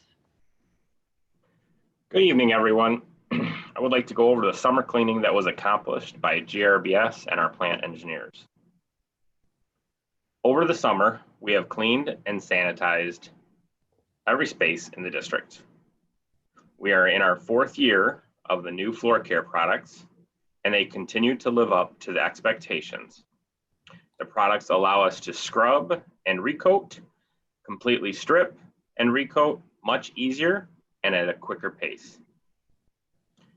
With the additional federal unemployment over the past few months, GRBS has credited us over $430,000 due to the inability to be fully staffed.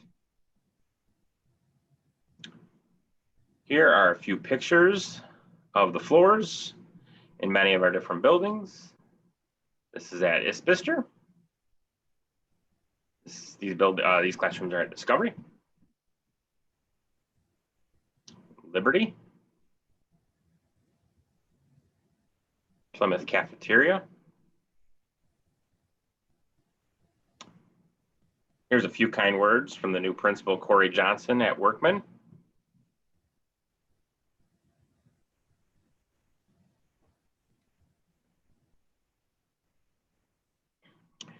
We have made some changes due to COVID-19 and will continue to evaluate what we are doing on a daily basis. Here are a few of the changes. We have increased presence at all buildings during the day to address touchpoint cleaning and restroom cleanliness. All rooms and areas are sanitized nightly. As of October 1st, we will be transitioning to a new chemical that we will use in the Clorox 360 electrostatic machines. The chemical we'll be transitioning to is called ProCure-V. The chemical in ProCure-V is chlorine dioxide. It's been used since 1944 to mitigate the taste and odor in water treatment plants. In 1967, the EPA recognized it for a use as a sanitizer and disinfectant. It has been used in fruit and vegetable packaging plants as a food-safe sanitizer. With use of the electrostatic sprayers, there is no residue left behind. It is also recognized by the FDA and EPA as a known COVID-19 disinfectant. And last but not least, with the collaboration of GRBS, the Teachers Union, and our operations team, we have rolled out a new way of communication to all staff members to increase the feedback and response time for missed tasks. At this time, I'll bring Jason in and he will add a little bit more.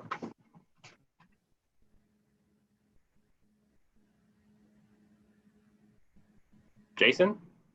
Yep, got to get used to hitting that unmute button there. So one of the things I want to talk about, Rich had mentioned the savings opportunity. When we moved into the summer planning program, a couple of different things happened with the labor market. Initially, there was the federal unemployment support, which allowed for anybody, not just custodial staff, but anybody who had been laid off or put on furlough because of a COVID related situation, a business closed, you were downsized, those sort of things. There was a pretty significant compensation package that was in place. And we absolutely supported that if there was any concern from our staff, that there was any health risk or there was any direct illness situation, that they would be given that opportunity to go on leave. The expectation coming back into August would be that those people would return, as well as that federal stimulus package, that federal compensation package would expire, which then would generate a influx of staff into the marketplace. We watched many a seminar in a educational forum of HR experts that talked about this concept of superstars being for sale. What's the appropriate way to move on from maybe lower performers, because there was going to be this large influx of staff into the marketplace. As we all know, that did not happen. There's been an extension or a revised version of that compensation plan. It essentially pays folks who have lost their employment due to a COVID-related situation. It's the equivalent of about $16.50 per hour that they're making being laid off. So a lot of the workforce has not re-engaged into the marketplace yet. So what we did is we modified our program in such a way, because we knew we had an extended time frame to work with, we modified our program to function at a reduced level, which allowed the district to recoup some savings while also still achieving the summer cleaning guides and goals that we wanted to achieve. Now, as we're moving forward, we are actively and aggressively rebuilding that staff. Many did not return and have not returned as of yet. We are aggressively pursuing the restaffing of the program. We've increased wages across the board from anywhere from $1 to $2, depending on the staffing, the role that's being in place. So all the folks are going to be in there during the day that will be around the in-person students and the teaching staff that are present will have that additional $2 an hour that they can earn, as well as we have increased our night staff compensation as well. And so what we've seen is, on average, we would typically get somewhere in the range of 3,000 applications a month. Prior to the COVID situation, that was an average applicant pool. Through the summer into August, we were averaging less than 500 applicants. Since we went to this new wage model, already in the first 2 weeks of September, we've received 171 applicants. We're still not on pace from where we were, but we've drastically increased that applicant pool, and we are starting to place. We have 14 new hires start last week. So we're going to continue to get traction and placement so that by the time the in-person learning happens, the program will be back in full, as well as staff in place for the COVID modifications we're making due to the roadmap. So that's just kind of an update on where the marketplace is at and what we're doing in terms of ramping up the staffing as we transition from virtual to in-person.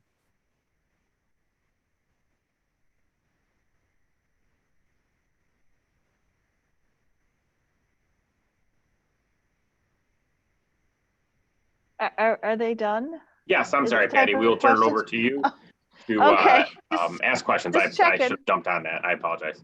That's okay. I just want to make sure before I start people on their questions. Kate.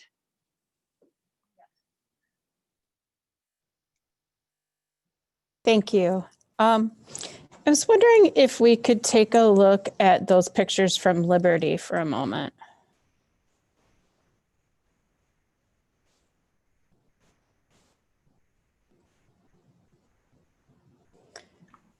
So It's the same classroom. The picture on the right is prior to being cleaned and stripped and waxed. You can kind of see where half of it was not.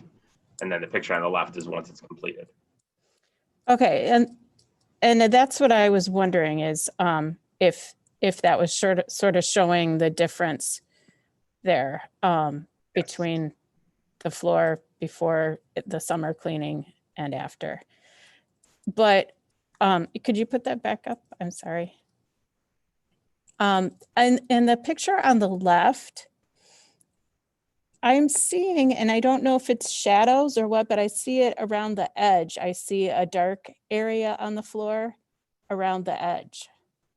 And Pretty sure that's just shadows. It's actually the reflection of the wall.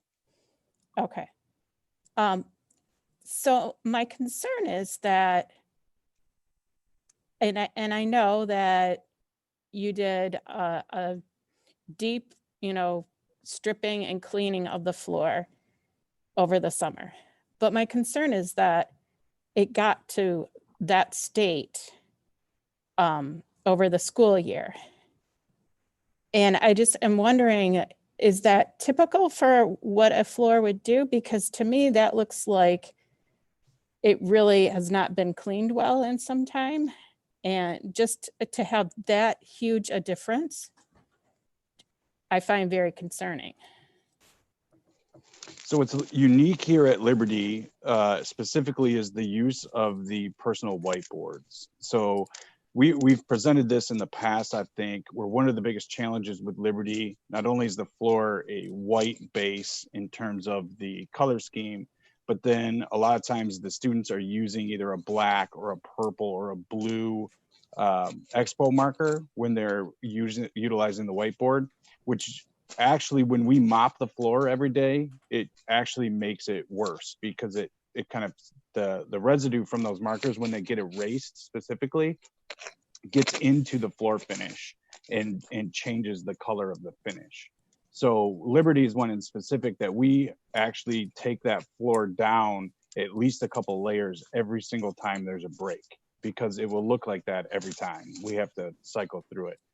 One of the questions that's come up in the past with what our cleaning assessments was traditionally fairly low at Liberty, and we talked about the difficulty of cleaning. This would be an example of one of those elements, is that white bar piece on the floor, as well as there's rolling chairs in that building as well. And so some of the rubber rolls off from the wheels of the chair into the floor.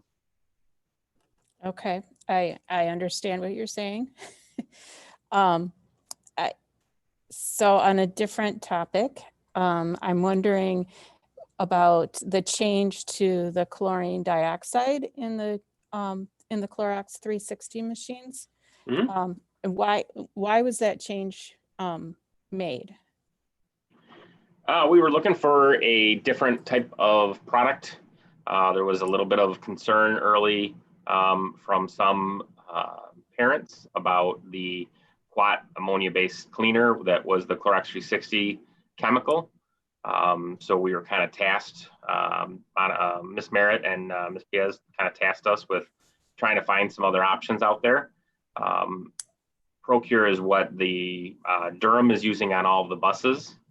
And it's a very safe chemical. As I said, it's been around a long time. So I think it was just kind of to help offer something else. Okay, understood. I guess I'm concerned about that, wondering about, is it really going to be gone when students are coming into the classrooms? I believe you do this at the end of the day, is that correct? Correct. Yeah, it's got this, it has the same 12-minute quell and dry time that the Clorox 360 chemical did. So it dries, there's absolutely no residue. We've actually tried it at Gallimore for about the past 2 weeks, and with success, no issues. Okay, because I when I hear about chlorine, I think about kids with asthma because it is a lung irritant. And, I know that there are kids with asthma who have problems going into a pool that's chlorinated, for example, a pool area. So I just want to make sure that this is not going to cause us a problem with regards to, lung irritation. No, the chemical is actually is very safe. There's no PPE that's used when you're spraying it through the electrostatic machine, which is different than what the Clorox 360 chemical was.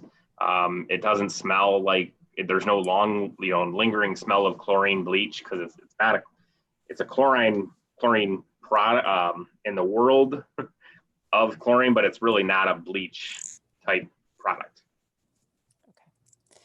And then I just, I think my last point here, I just want to challenge GRBS, because this year is really, it's an opportunity for you to show us how well you can do.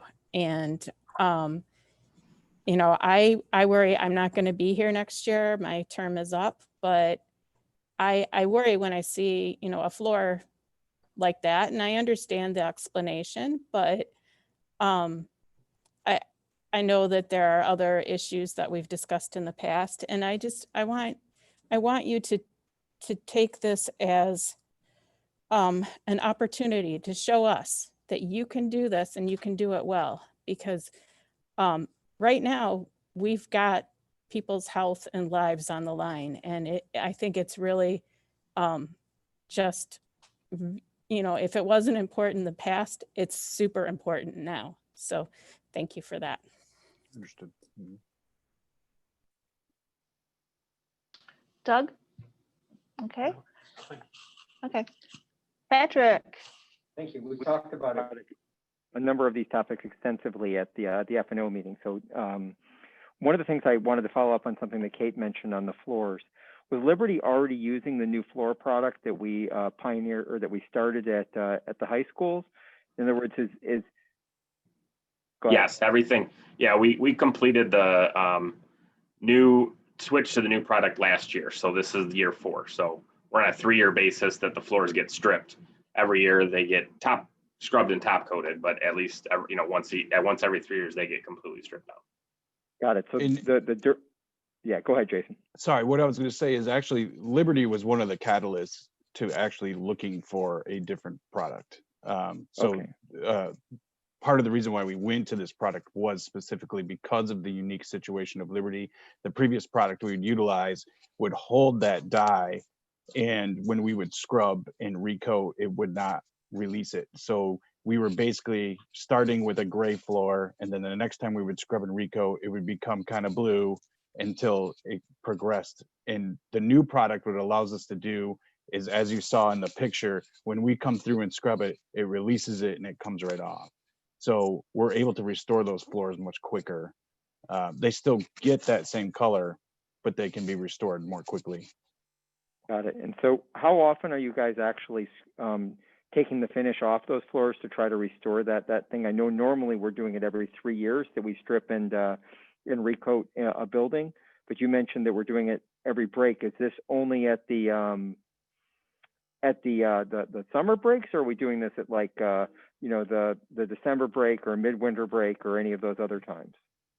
Both the December and midwinter break, we try and pick the 8 to 10 worst classrooms in each building, and we'll pull the furniture out, scrub it, and recoat it. So that's it, district-wide, every building. Okay, and so you guys are hitting Liberty more often than every 3 years then? Yeah. Correct. But with, as Jason said, with this new product, before we were almost having to strip the floor every single year.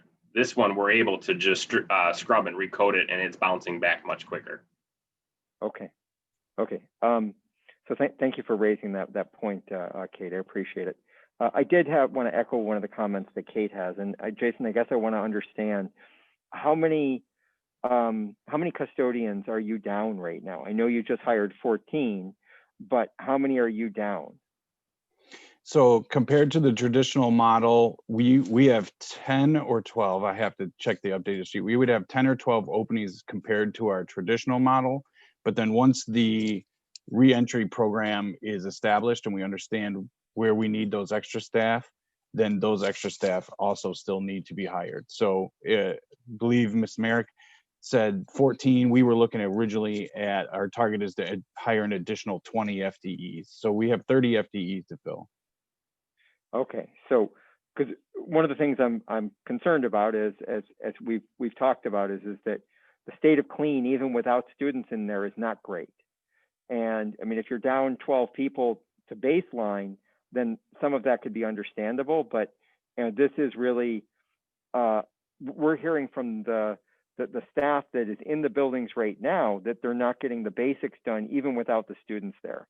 So how quickly do you think you're going to be able to get back to baseline of those 12 and have us be able to start seeing proper clean without students before we can even say proper clean with the extra 20 and having students there? Our target date to be full with the additional staff is by the end of September.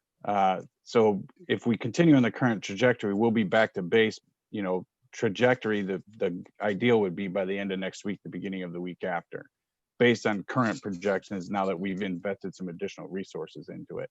As far as the feedback on the missing cleaning, I will need to investigate that because that had not been brought to my attention. Okay, so for the administration, can we get weekly updates on the state of clean, both in terms of the staffing as well as the number of requests or missed issues? Because clean is going to be super critical to us bringing students back, and I think it's important that the board not wait until the start of school year, but we see steady progress in this particular area. We can add that information in Friday notes. Okay, thank you very much. I appreciate it, and I realize the challenging time, and I appreciate the effort that you're going to. But as Kate said, this is really crucial for us right now. So Thank you for the work that you're doing. John. Is he? No. No? Okay. Okay. So I kind of want to go back to a little bit what Kate was talking about the clean of the buildings. So I noticed in the last slide, it said Google Doc communications system rolled out to all buildings, immediate feedback and response.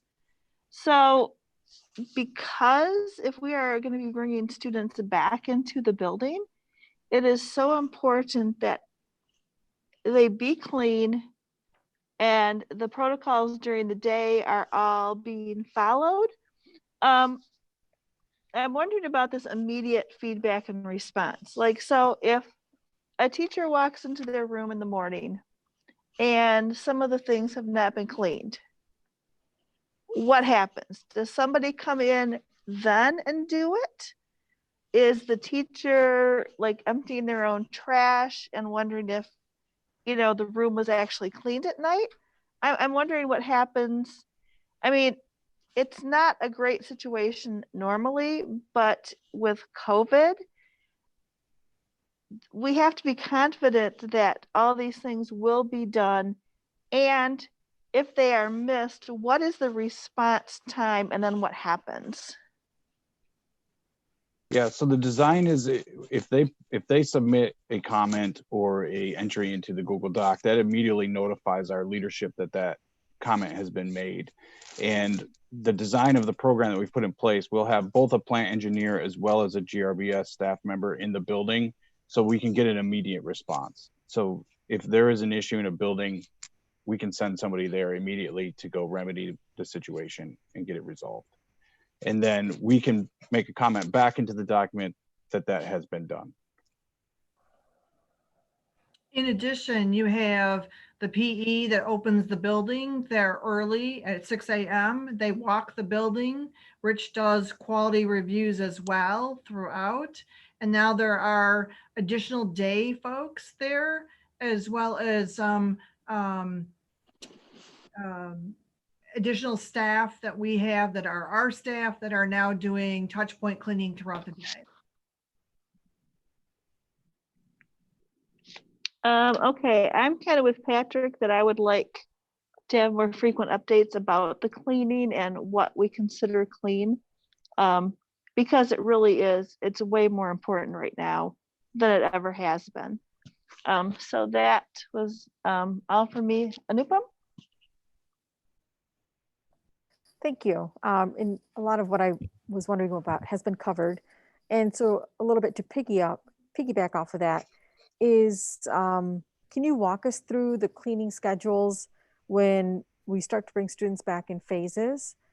Just wondering if we've got the supplies and staff that are ready to be deployed to keep the spaces cleaned as needed and required. So we're going to follow the guidelines of the state and through our school roadmap that we've set up with touch points being cleaned every 4 hours. Bathrooms, we have installed bathroom checklist in every bathroom now, and those will be continued. And we have 2 times during the day that the bathrooms are checked for cleanliness, paper towel, toilet paper, soap. So that happens twice a day at every building. Right now, we have all of the PPE that we have in place. I actually received an email about an hour before this started that we're going to be getting our last, we're going to be getting 8 more Clorox 360s machines, which will be fully we'll have 2 extras so that we're short 6 right now. So we've been rotating the 6 in between sister buildings, like West and Bird. They would be sharing one overnight, but those are coming in tomorrow morning. So those will be deployed out first thing in the morning. Well, when I get them, I will get them out there to the buildings, so they will have them for them tonight or tomorrow night. Does that kind of answer your question, Anupam, or did I miss something? No, it does. I just wanted to make sure that, and it sounds like you have thought through the whole process of when kids come in, Because I've heard that there are going to be additional staff in the building looking at mornings, afternoons, and you're going to have staff deployed as needed. You're doing the touch points 2 times a day, all of the required elements. The one piece that I just wanted to hear about is the classrooms. How are the classrooms being handled in terms of cleaning every hour? Well, as of right now, with no students or with students? With students, once we start to bring students back. With students, we have not shored up that method yet of how we're going to be doing the desks yet. That's the biggest concern, is the desks, whether or not we have the teacher at the high school level stand and, as their kids are walking in, the kids grab a sanitizer wipe before, and they would wipe their own desk before they would sit down. We have not fully worked through all of that yet, as of yet. But if we're early terms, we're talking about, bringing 10 to 12 kids back in a building at a time. That's going to be a much easier, manageable task versus having, 30 kids in a classroom at once. Right, exactly. So we are still working through that with all of our return to learn. Okay. So, it would be great if we could get that piece added to the notes as well, to ensure that that plan is in place and there's clarity around what students are expected to do and what staff are expected to do and what's being put on your staff. So thank you for that update. Okay, Kate, do you have anything else? Not at the moment. Okay, Doug? Yeah, I'll get one thing, referring back to Liberty and thus all the other schools that have whiteboards. Is there anything that we could do with those whiteboards and the dry erase markers to prevent the problems that you have on the floor? Or does the new chemicals on the floor, it doesn't really matter anymore with what you're putting on the floors? It really doesn't matter anymore, Doug. And Liberty is really the only building that we are having this problem with. And I don't know if it is the VCT. And actually, to be honest with you, it's more of a problem on the second floor than it is on the first floor, which are 2 different type of floors that were put in, 2 different type of products. And I don't have an answer for you of why it does it upstairs worse more than the lower level. But really, Liberty is really the only problem that we have. And, the kids and teachers use their whiteboards every day. They're hooked onto their desks, on the side of their desks, and they're using them, which is great, and it's just a after effect of what happens. So we'll continue to monitor that and work with administration. But all in all, we'll have to just clean that building more frequently in order to take care of that issue in that building. And we look to, change floor products as we move forward to make sure we're not creating maintenance and cleaning hazards or challenges for us as we move forward and select flooring and coverings for our other bond projects as we move forward. So we'll continue to monitor that. We'll continue to make adjustments. We're meeting with the PCEA every other week to continue to work collaboratively with them and to adjust and address all these issues as they arise. The Google Doc has helped tremendously, and it was a collaborative effort between GRBS, our district, as well as the teachers union. So we appreciate the collaborative work that we've done to date, and we'll continue to do so to meet the needs and answer the items in the roadmap, as well as our own Safe Start to School procedures.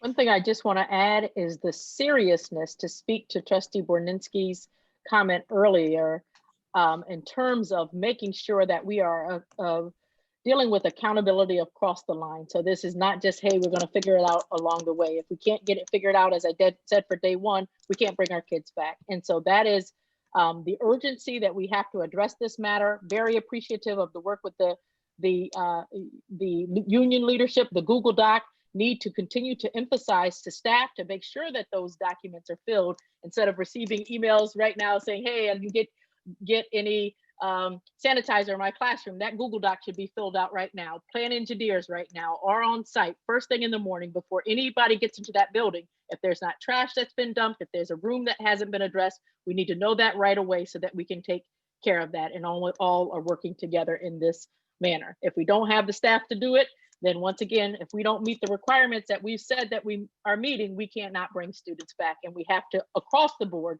know that we are committed to that level of urgency and accountability with this topic. Okay, Patrick, do you have anything else? Okay, go ahead. Yeah, so on the Clorox 360, I'm excited to hear that we're getting the rest of the machines. I'm excited to hear about the change in the chemicals. Rich, it was a great narrative that you gave us tonight, but it wasn't in the slides. Can we either make sure that that's in the next board meeting slides or on the website, or we've let those people know that have raised those issues that we are changing the chemical that's used? Yep, yes, sir. We have a big, we'll have it all in the next board meeting, the 28th. That was the goal, but I can definitely get it to Ms. Merritt and Ms. Diaz if they want to put it out before. Yeah, because we have an FAQ that addresses this topic and talked about the previous chemical. It'd be nice to get that FAQ updated with the new work that we're doing. Understood. Okay, and then okay, that's it for me.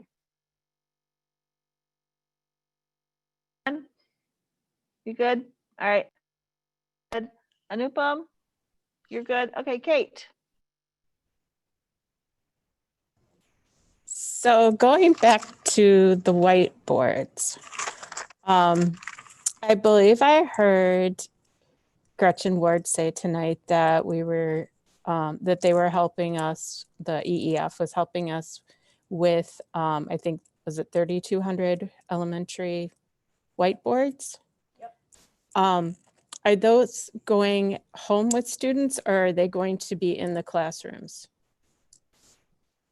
I can't answer that. I don't know on That is that the one. plan. Yeah, no, that's That the is plan plan. for supporting students at home. At home, okay. Because I'm thinking if we have all these new whiteboards, then we may have an issue in our other schools with the floors.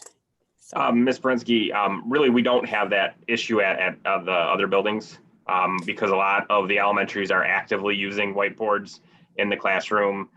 Middle schools are using them in other buildings as well, and we really don't have the same issue with the floor that we do at Liberty. It's really kind of a Liberty-based problem.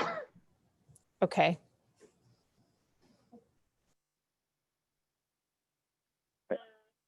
Patrick, do you have anything else? Yeah, I just wanted to thank Monica because I got an email from Hal Hurd while I was sitting here. So that message must have been in the pipes.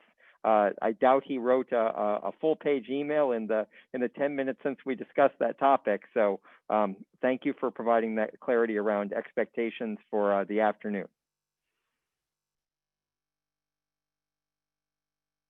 Okay, so I think we are done with this, and we are ready to move on to bond work update. Mr. Gusman is here from McCarthy and Smith, and he's going to provide us with a summary of the summer 2020 bond work. Mr. Gusman? Thank you very much. Appreciate having us here virtually. Also virtual with us is our colleagues from TMP Architecture.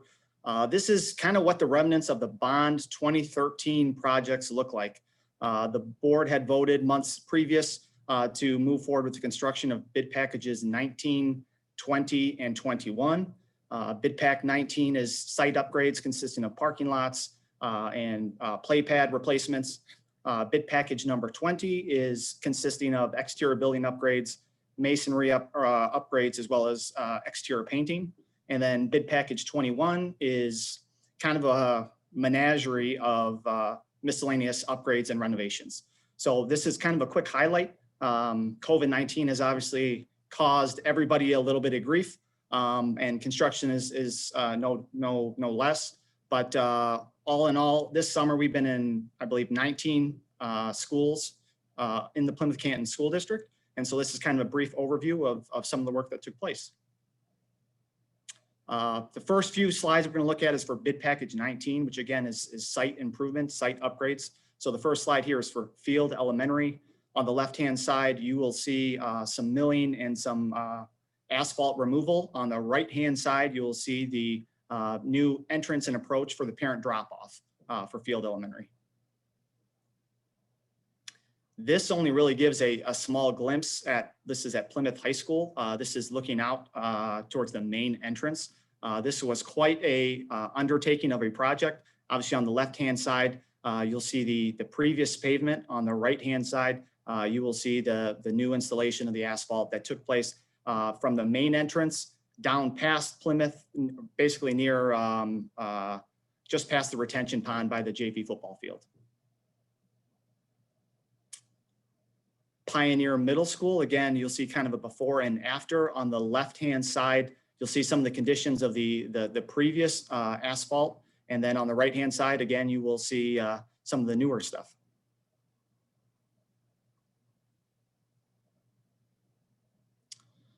East Middle School, so this is a recess play pad. This is located between the back of the building and where the school buses park. This is basically an extension off of the existing sidewalk that provides students, and on a rain day or what have you, a dry place to hang out of sorts on the inevitable return of school. Gallimore Elementary, on the left-hand side again, before and after, you'll see the existing asphalt play pad on what that looked like before. And then again, on the right-hand side, you will see the brand new walking path that was installed. We're going to merge onto bid package 20, which is some of those exterior improvements that we had talked about. At Hoban Elementary, all of, we call them wall packs, but the exterior light fixtures were replaced one for one with LED lights. At Bird Elementary, on the left-hand side, underneath the window, you'll see some new window sills. And then on the right-hand side, you'll see some masonry repairs that had taken place along the perimeter of Bird Elementary. Now we kind of get into the meat of the projects that took place this summer. Bid Pack 21 was by and far our largest bid package that we worked in and most invasive to the buildings. The first building that we're looking at here is Bird Elementary. We're obviously now on the inside of the building. On the left-hand side, you'll see one of the existing classroom restrooms. And on the two right-hand pictures, you'll see a sample of what they look like. The wall tile was replaced, the floor tile was replaced, all of the fixtures were replaced. A key note here, especially with COVID going on, all of the manual, they call them flush valves or faucets, were replaced with automated flush valves and faucets. So you'll see the one pictured there that is a hands-free installation. Gallimore Elementary, again, was one of the more major projects. On the left-hand side, you'll see we're already underway on demoing the existing flooring. But other than the wall tile, a similar treatment was done over at Gallimore Elementary, new floor tile, new fixtures, and new paint throughout, as well as new lighting. This is Dodson Elementary. It's probably these new boilers will be used sooner rather than later, but these are new high efficiency boilers that replace the old ones on the left-hand side. And then on the right-hand side are brand new circulation pumps that feed the heating system for the building. Within bid package 21, there was a relative significant amount of carpet replacement that took place both between media centers and classrooms. So on the left-hand side, you'll see that's the existing concrete floor after the carpet was removed. And then on the right-hand side, you'll see the new carpet that was installed. Hoban Elementary, similar install on the left-hand side. This is the media center. So all of the equipment, books, and shelving were removed from the media center. The flooring was removed and then replaced with what you see on the right-hand side. This is Salem High School Media Center on the second floor. Again, similar deal. On the left-hand side, you'll see the existing carpet condition or the previous carpet condition. And then on the right-hand side, you will see a view of the new carpet, as well as you can see some white tables and chairs. Those were also purchased new for the media center as well this year.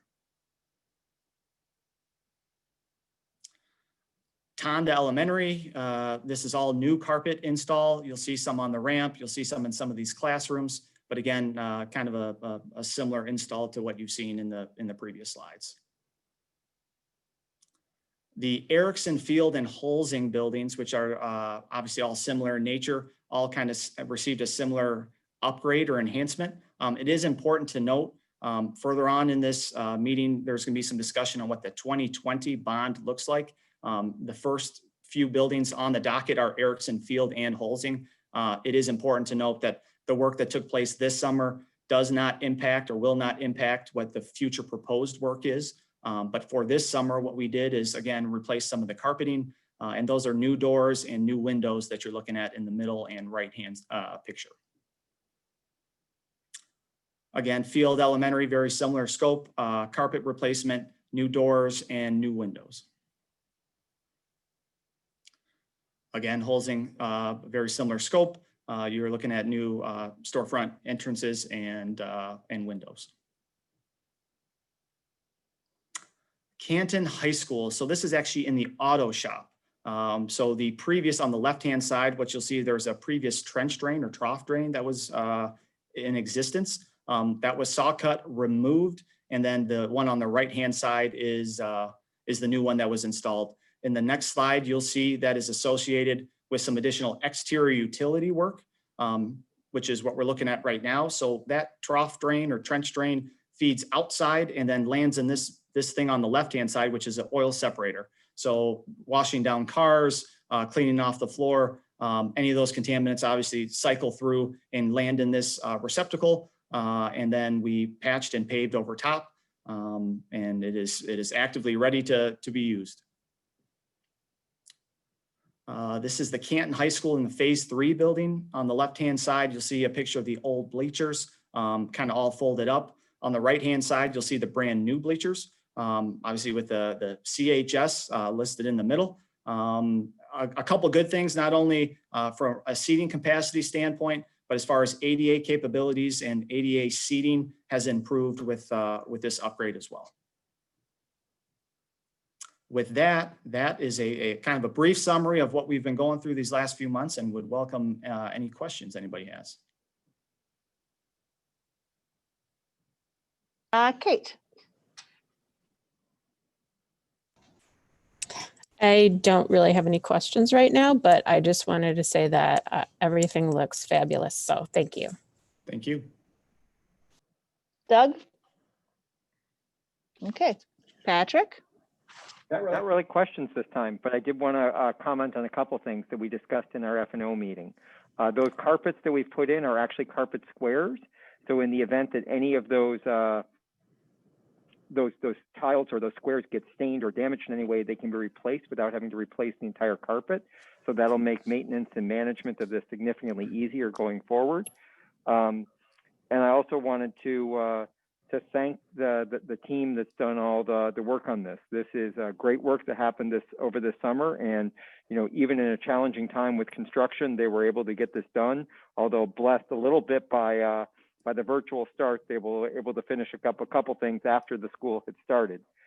The last thing I want to do is I wanted to thank the community, because these projects have been made possible by our previous bonds, and that money has enabled us to do these types of renovations and improvements, and it's really appreciated. And we look forward to hearing tonight about some of the projects that we're going to be doing with the bond that was just passed earlier this year. Okay, Jen, do you have anything? Okay. I don't really have any questions. I wanted to say it looks fantastic, and thank you so much. When I went out to do bond presentations for the 2020 bond, many parents were asking at some of these elementary schools, for instance, like Bird and Gallimore, about their bathroom projects.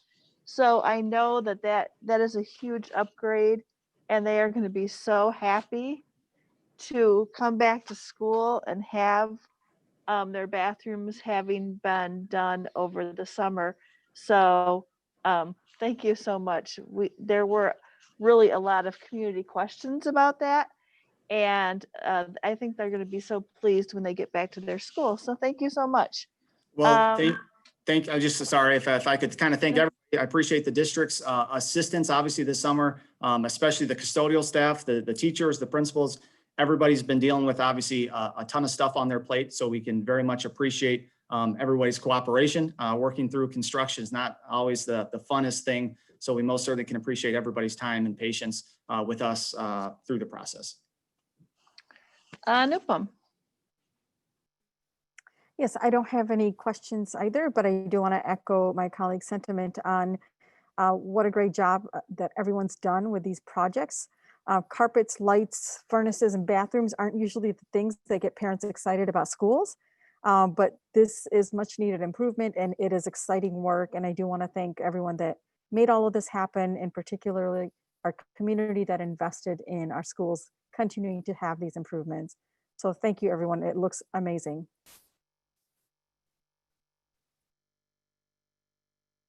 Anybody have any further?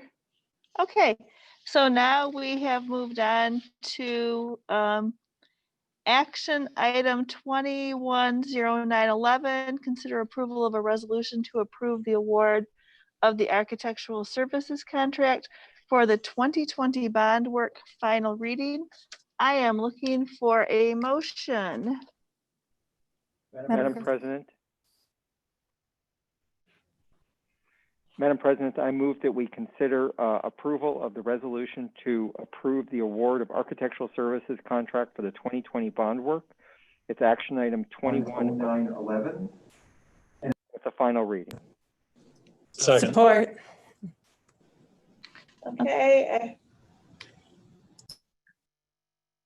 Can you mute yourself? Thank you.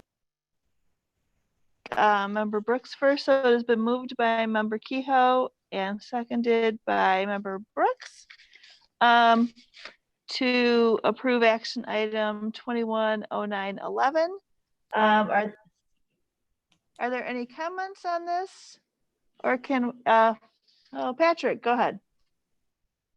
I wanted to thank the administration and TMP for the work that's gone into this process. There's been a lot of discussion and back and forth and conversations on this, and we've been very happy with the work that TMP has done over the years, and we're very happy with where we've ended up with this contract, and we look forward to working with you throughout the process of the bond.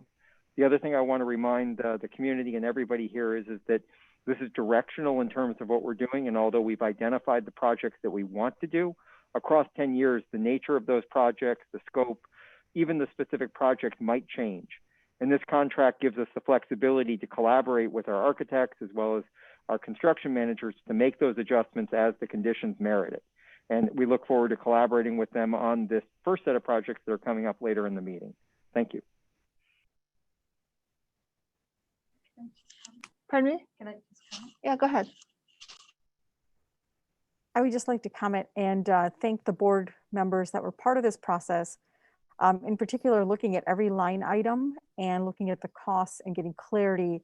And I mean, this is the kind of detailed work that I applaud my colleagues for, and particularly Member Kehoe going through 300 pages and reviewing all of that information takes a lot of time and effort.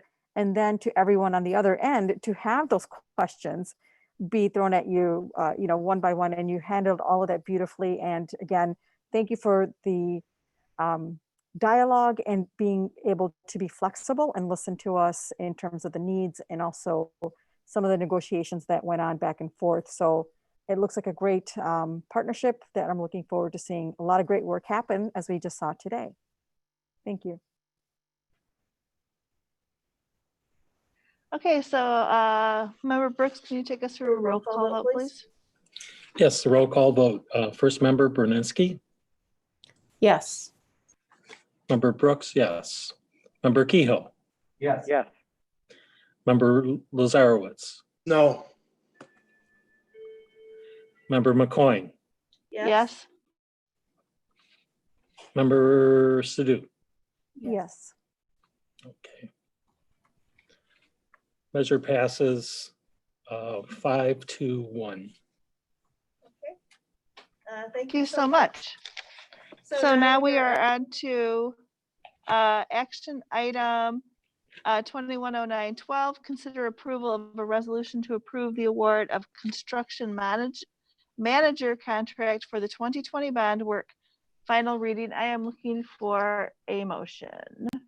Madam President, I move that the board approve action item 210912. Consider approval of a resolution to approve the award of construction manager contract for the 2020 bond work. Final reading.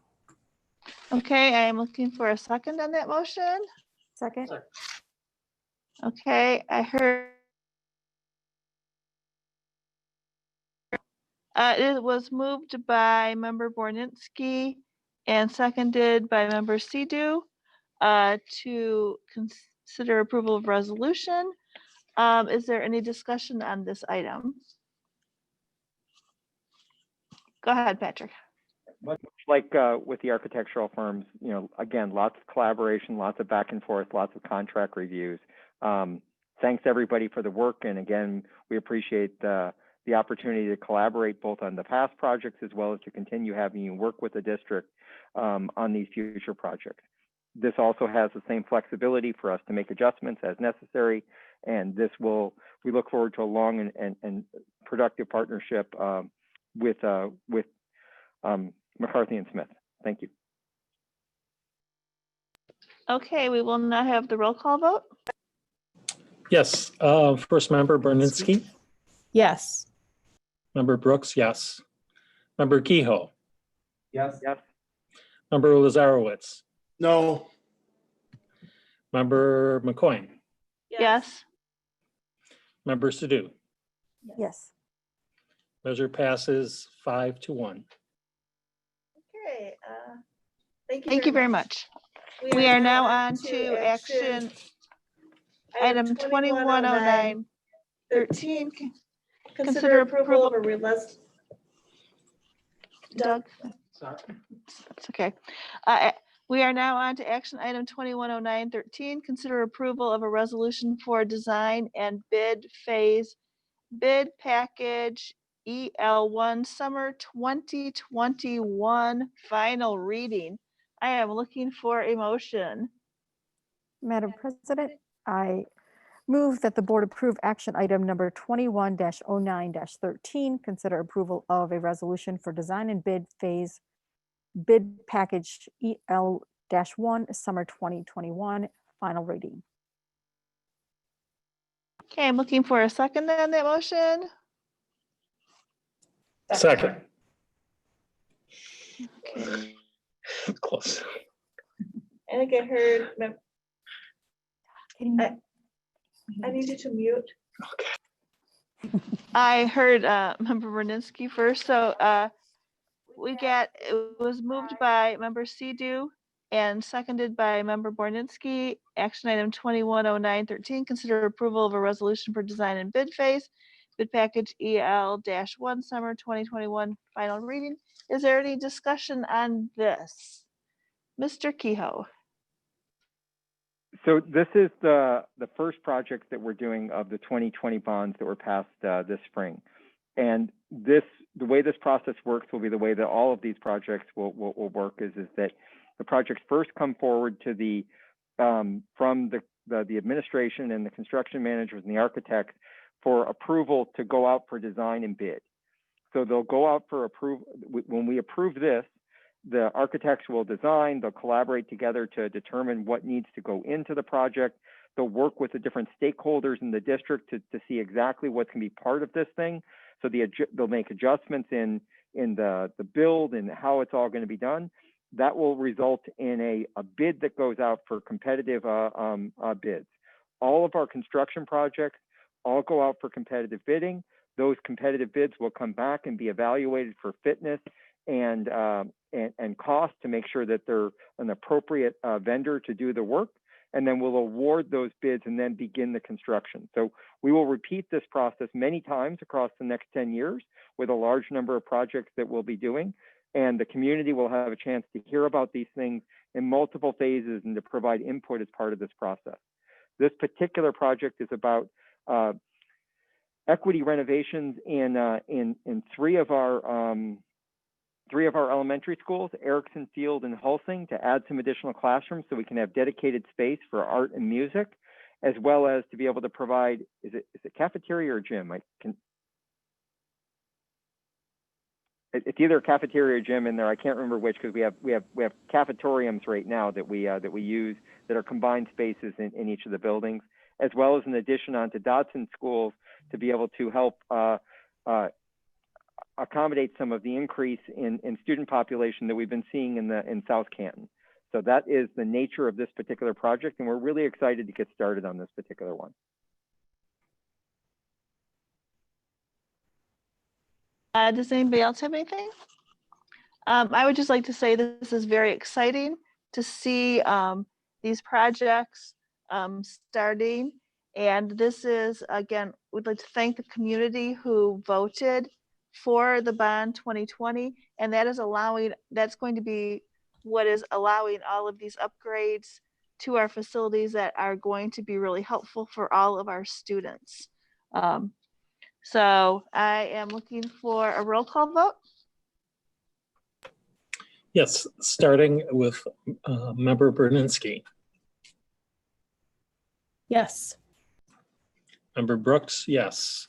Member Kehoe. Yes. Member Lazarowitz. Yes.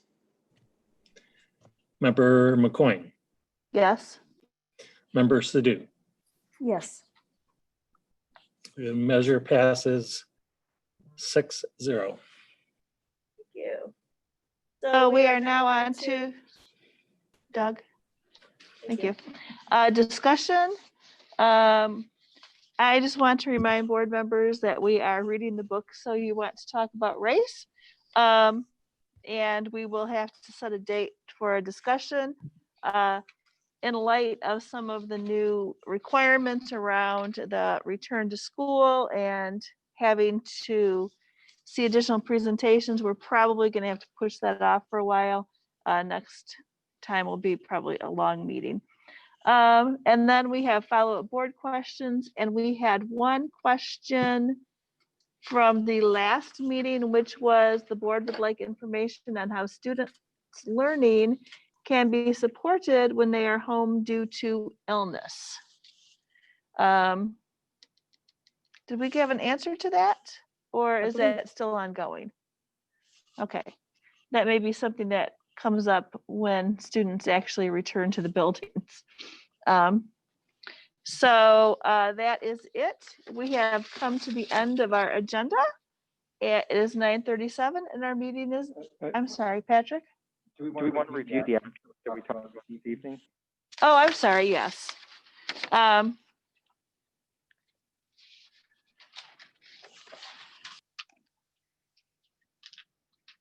What were the questions we need to follow up on from Monica? We wanted to talk about, I want to make sure I have them all captured. I asked for information about clean. Yeah, we want. And Yeah. specifically the number of employees that are part of the GRBS and sorry. I asked for information about clean and the number of employees that are part of the GRBS process and how the number of cases that are coming up out of the request management system and feedback from the teachers in terms of how that clean process is going, and to use those to be provided to us on a weekly basis in our board notes to make sure that we can have this really important topic is addressed before we consider bringing students back into the schools.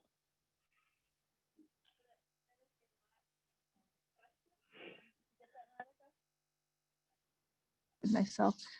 Did you get all that? Are we okay with that question? Okay.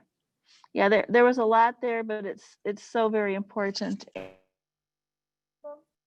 Yes, I had asked for a date, or if the plan was going to go forward with a parent tech night where we could provide support for parents to better understand the technology and tools to better support their kids.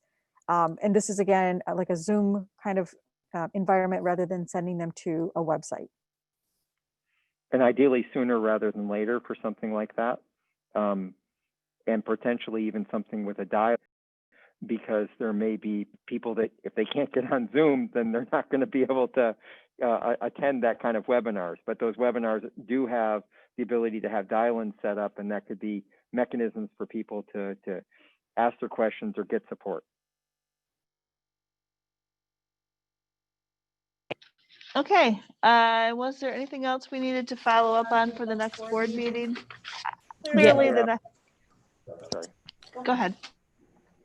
So we also asked Monica to prepare a timeline of the activities and the work that we're doing that are leading us up to the return to in-person learning. There's been fantastic work that's been going on and even progress that's already happened.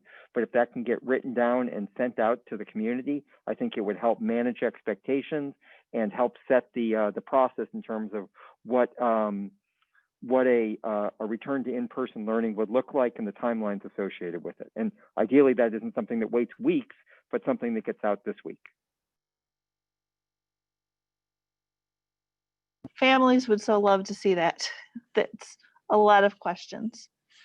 Kate. Just a reminder to have the while at school committees send it up, or to have Monica send the updates from that committee to us rather than waiting until the end of the week.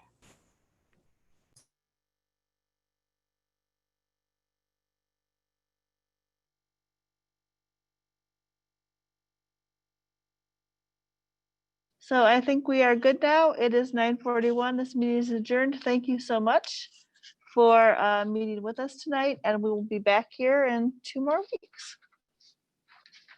Thank you, everyone.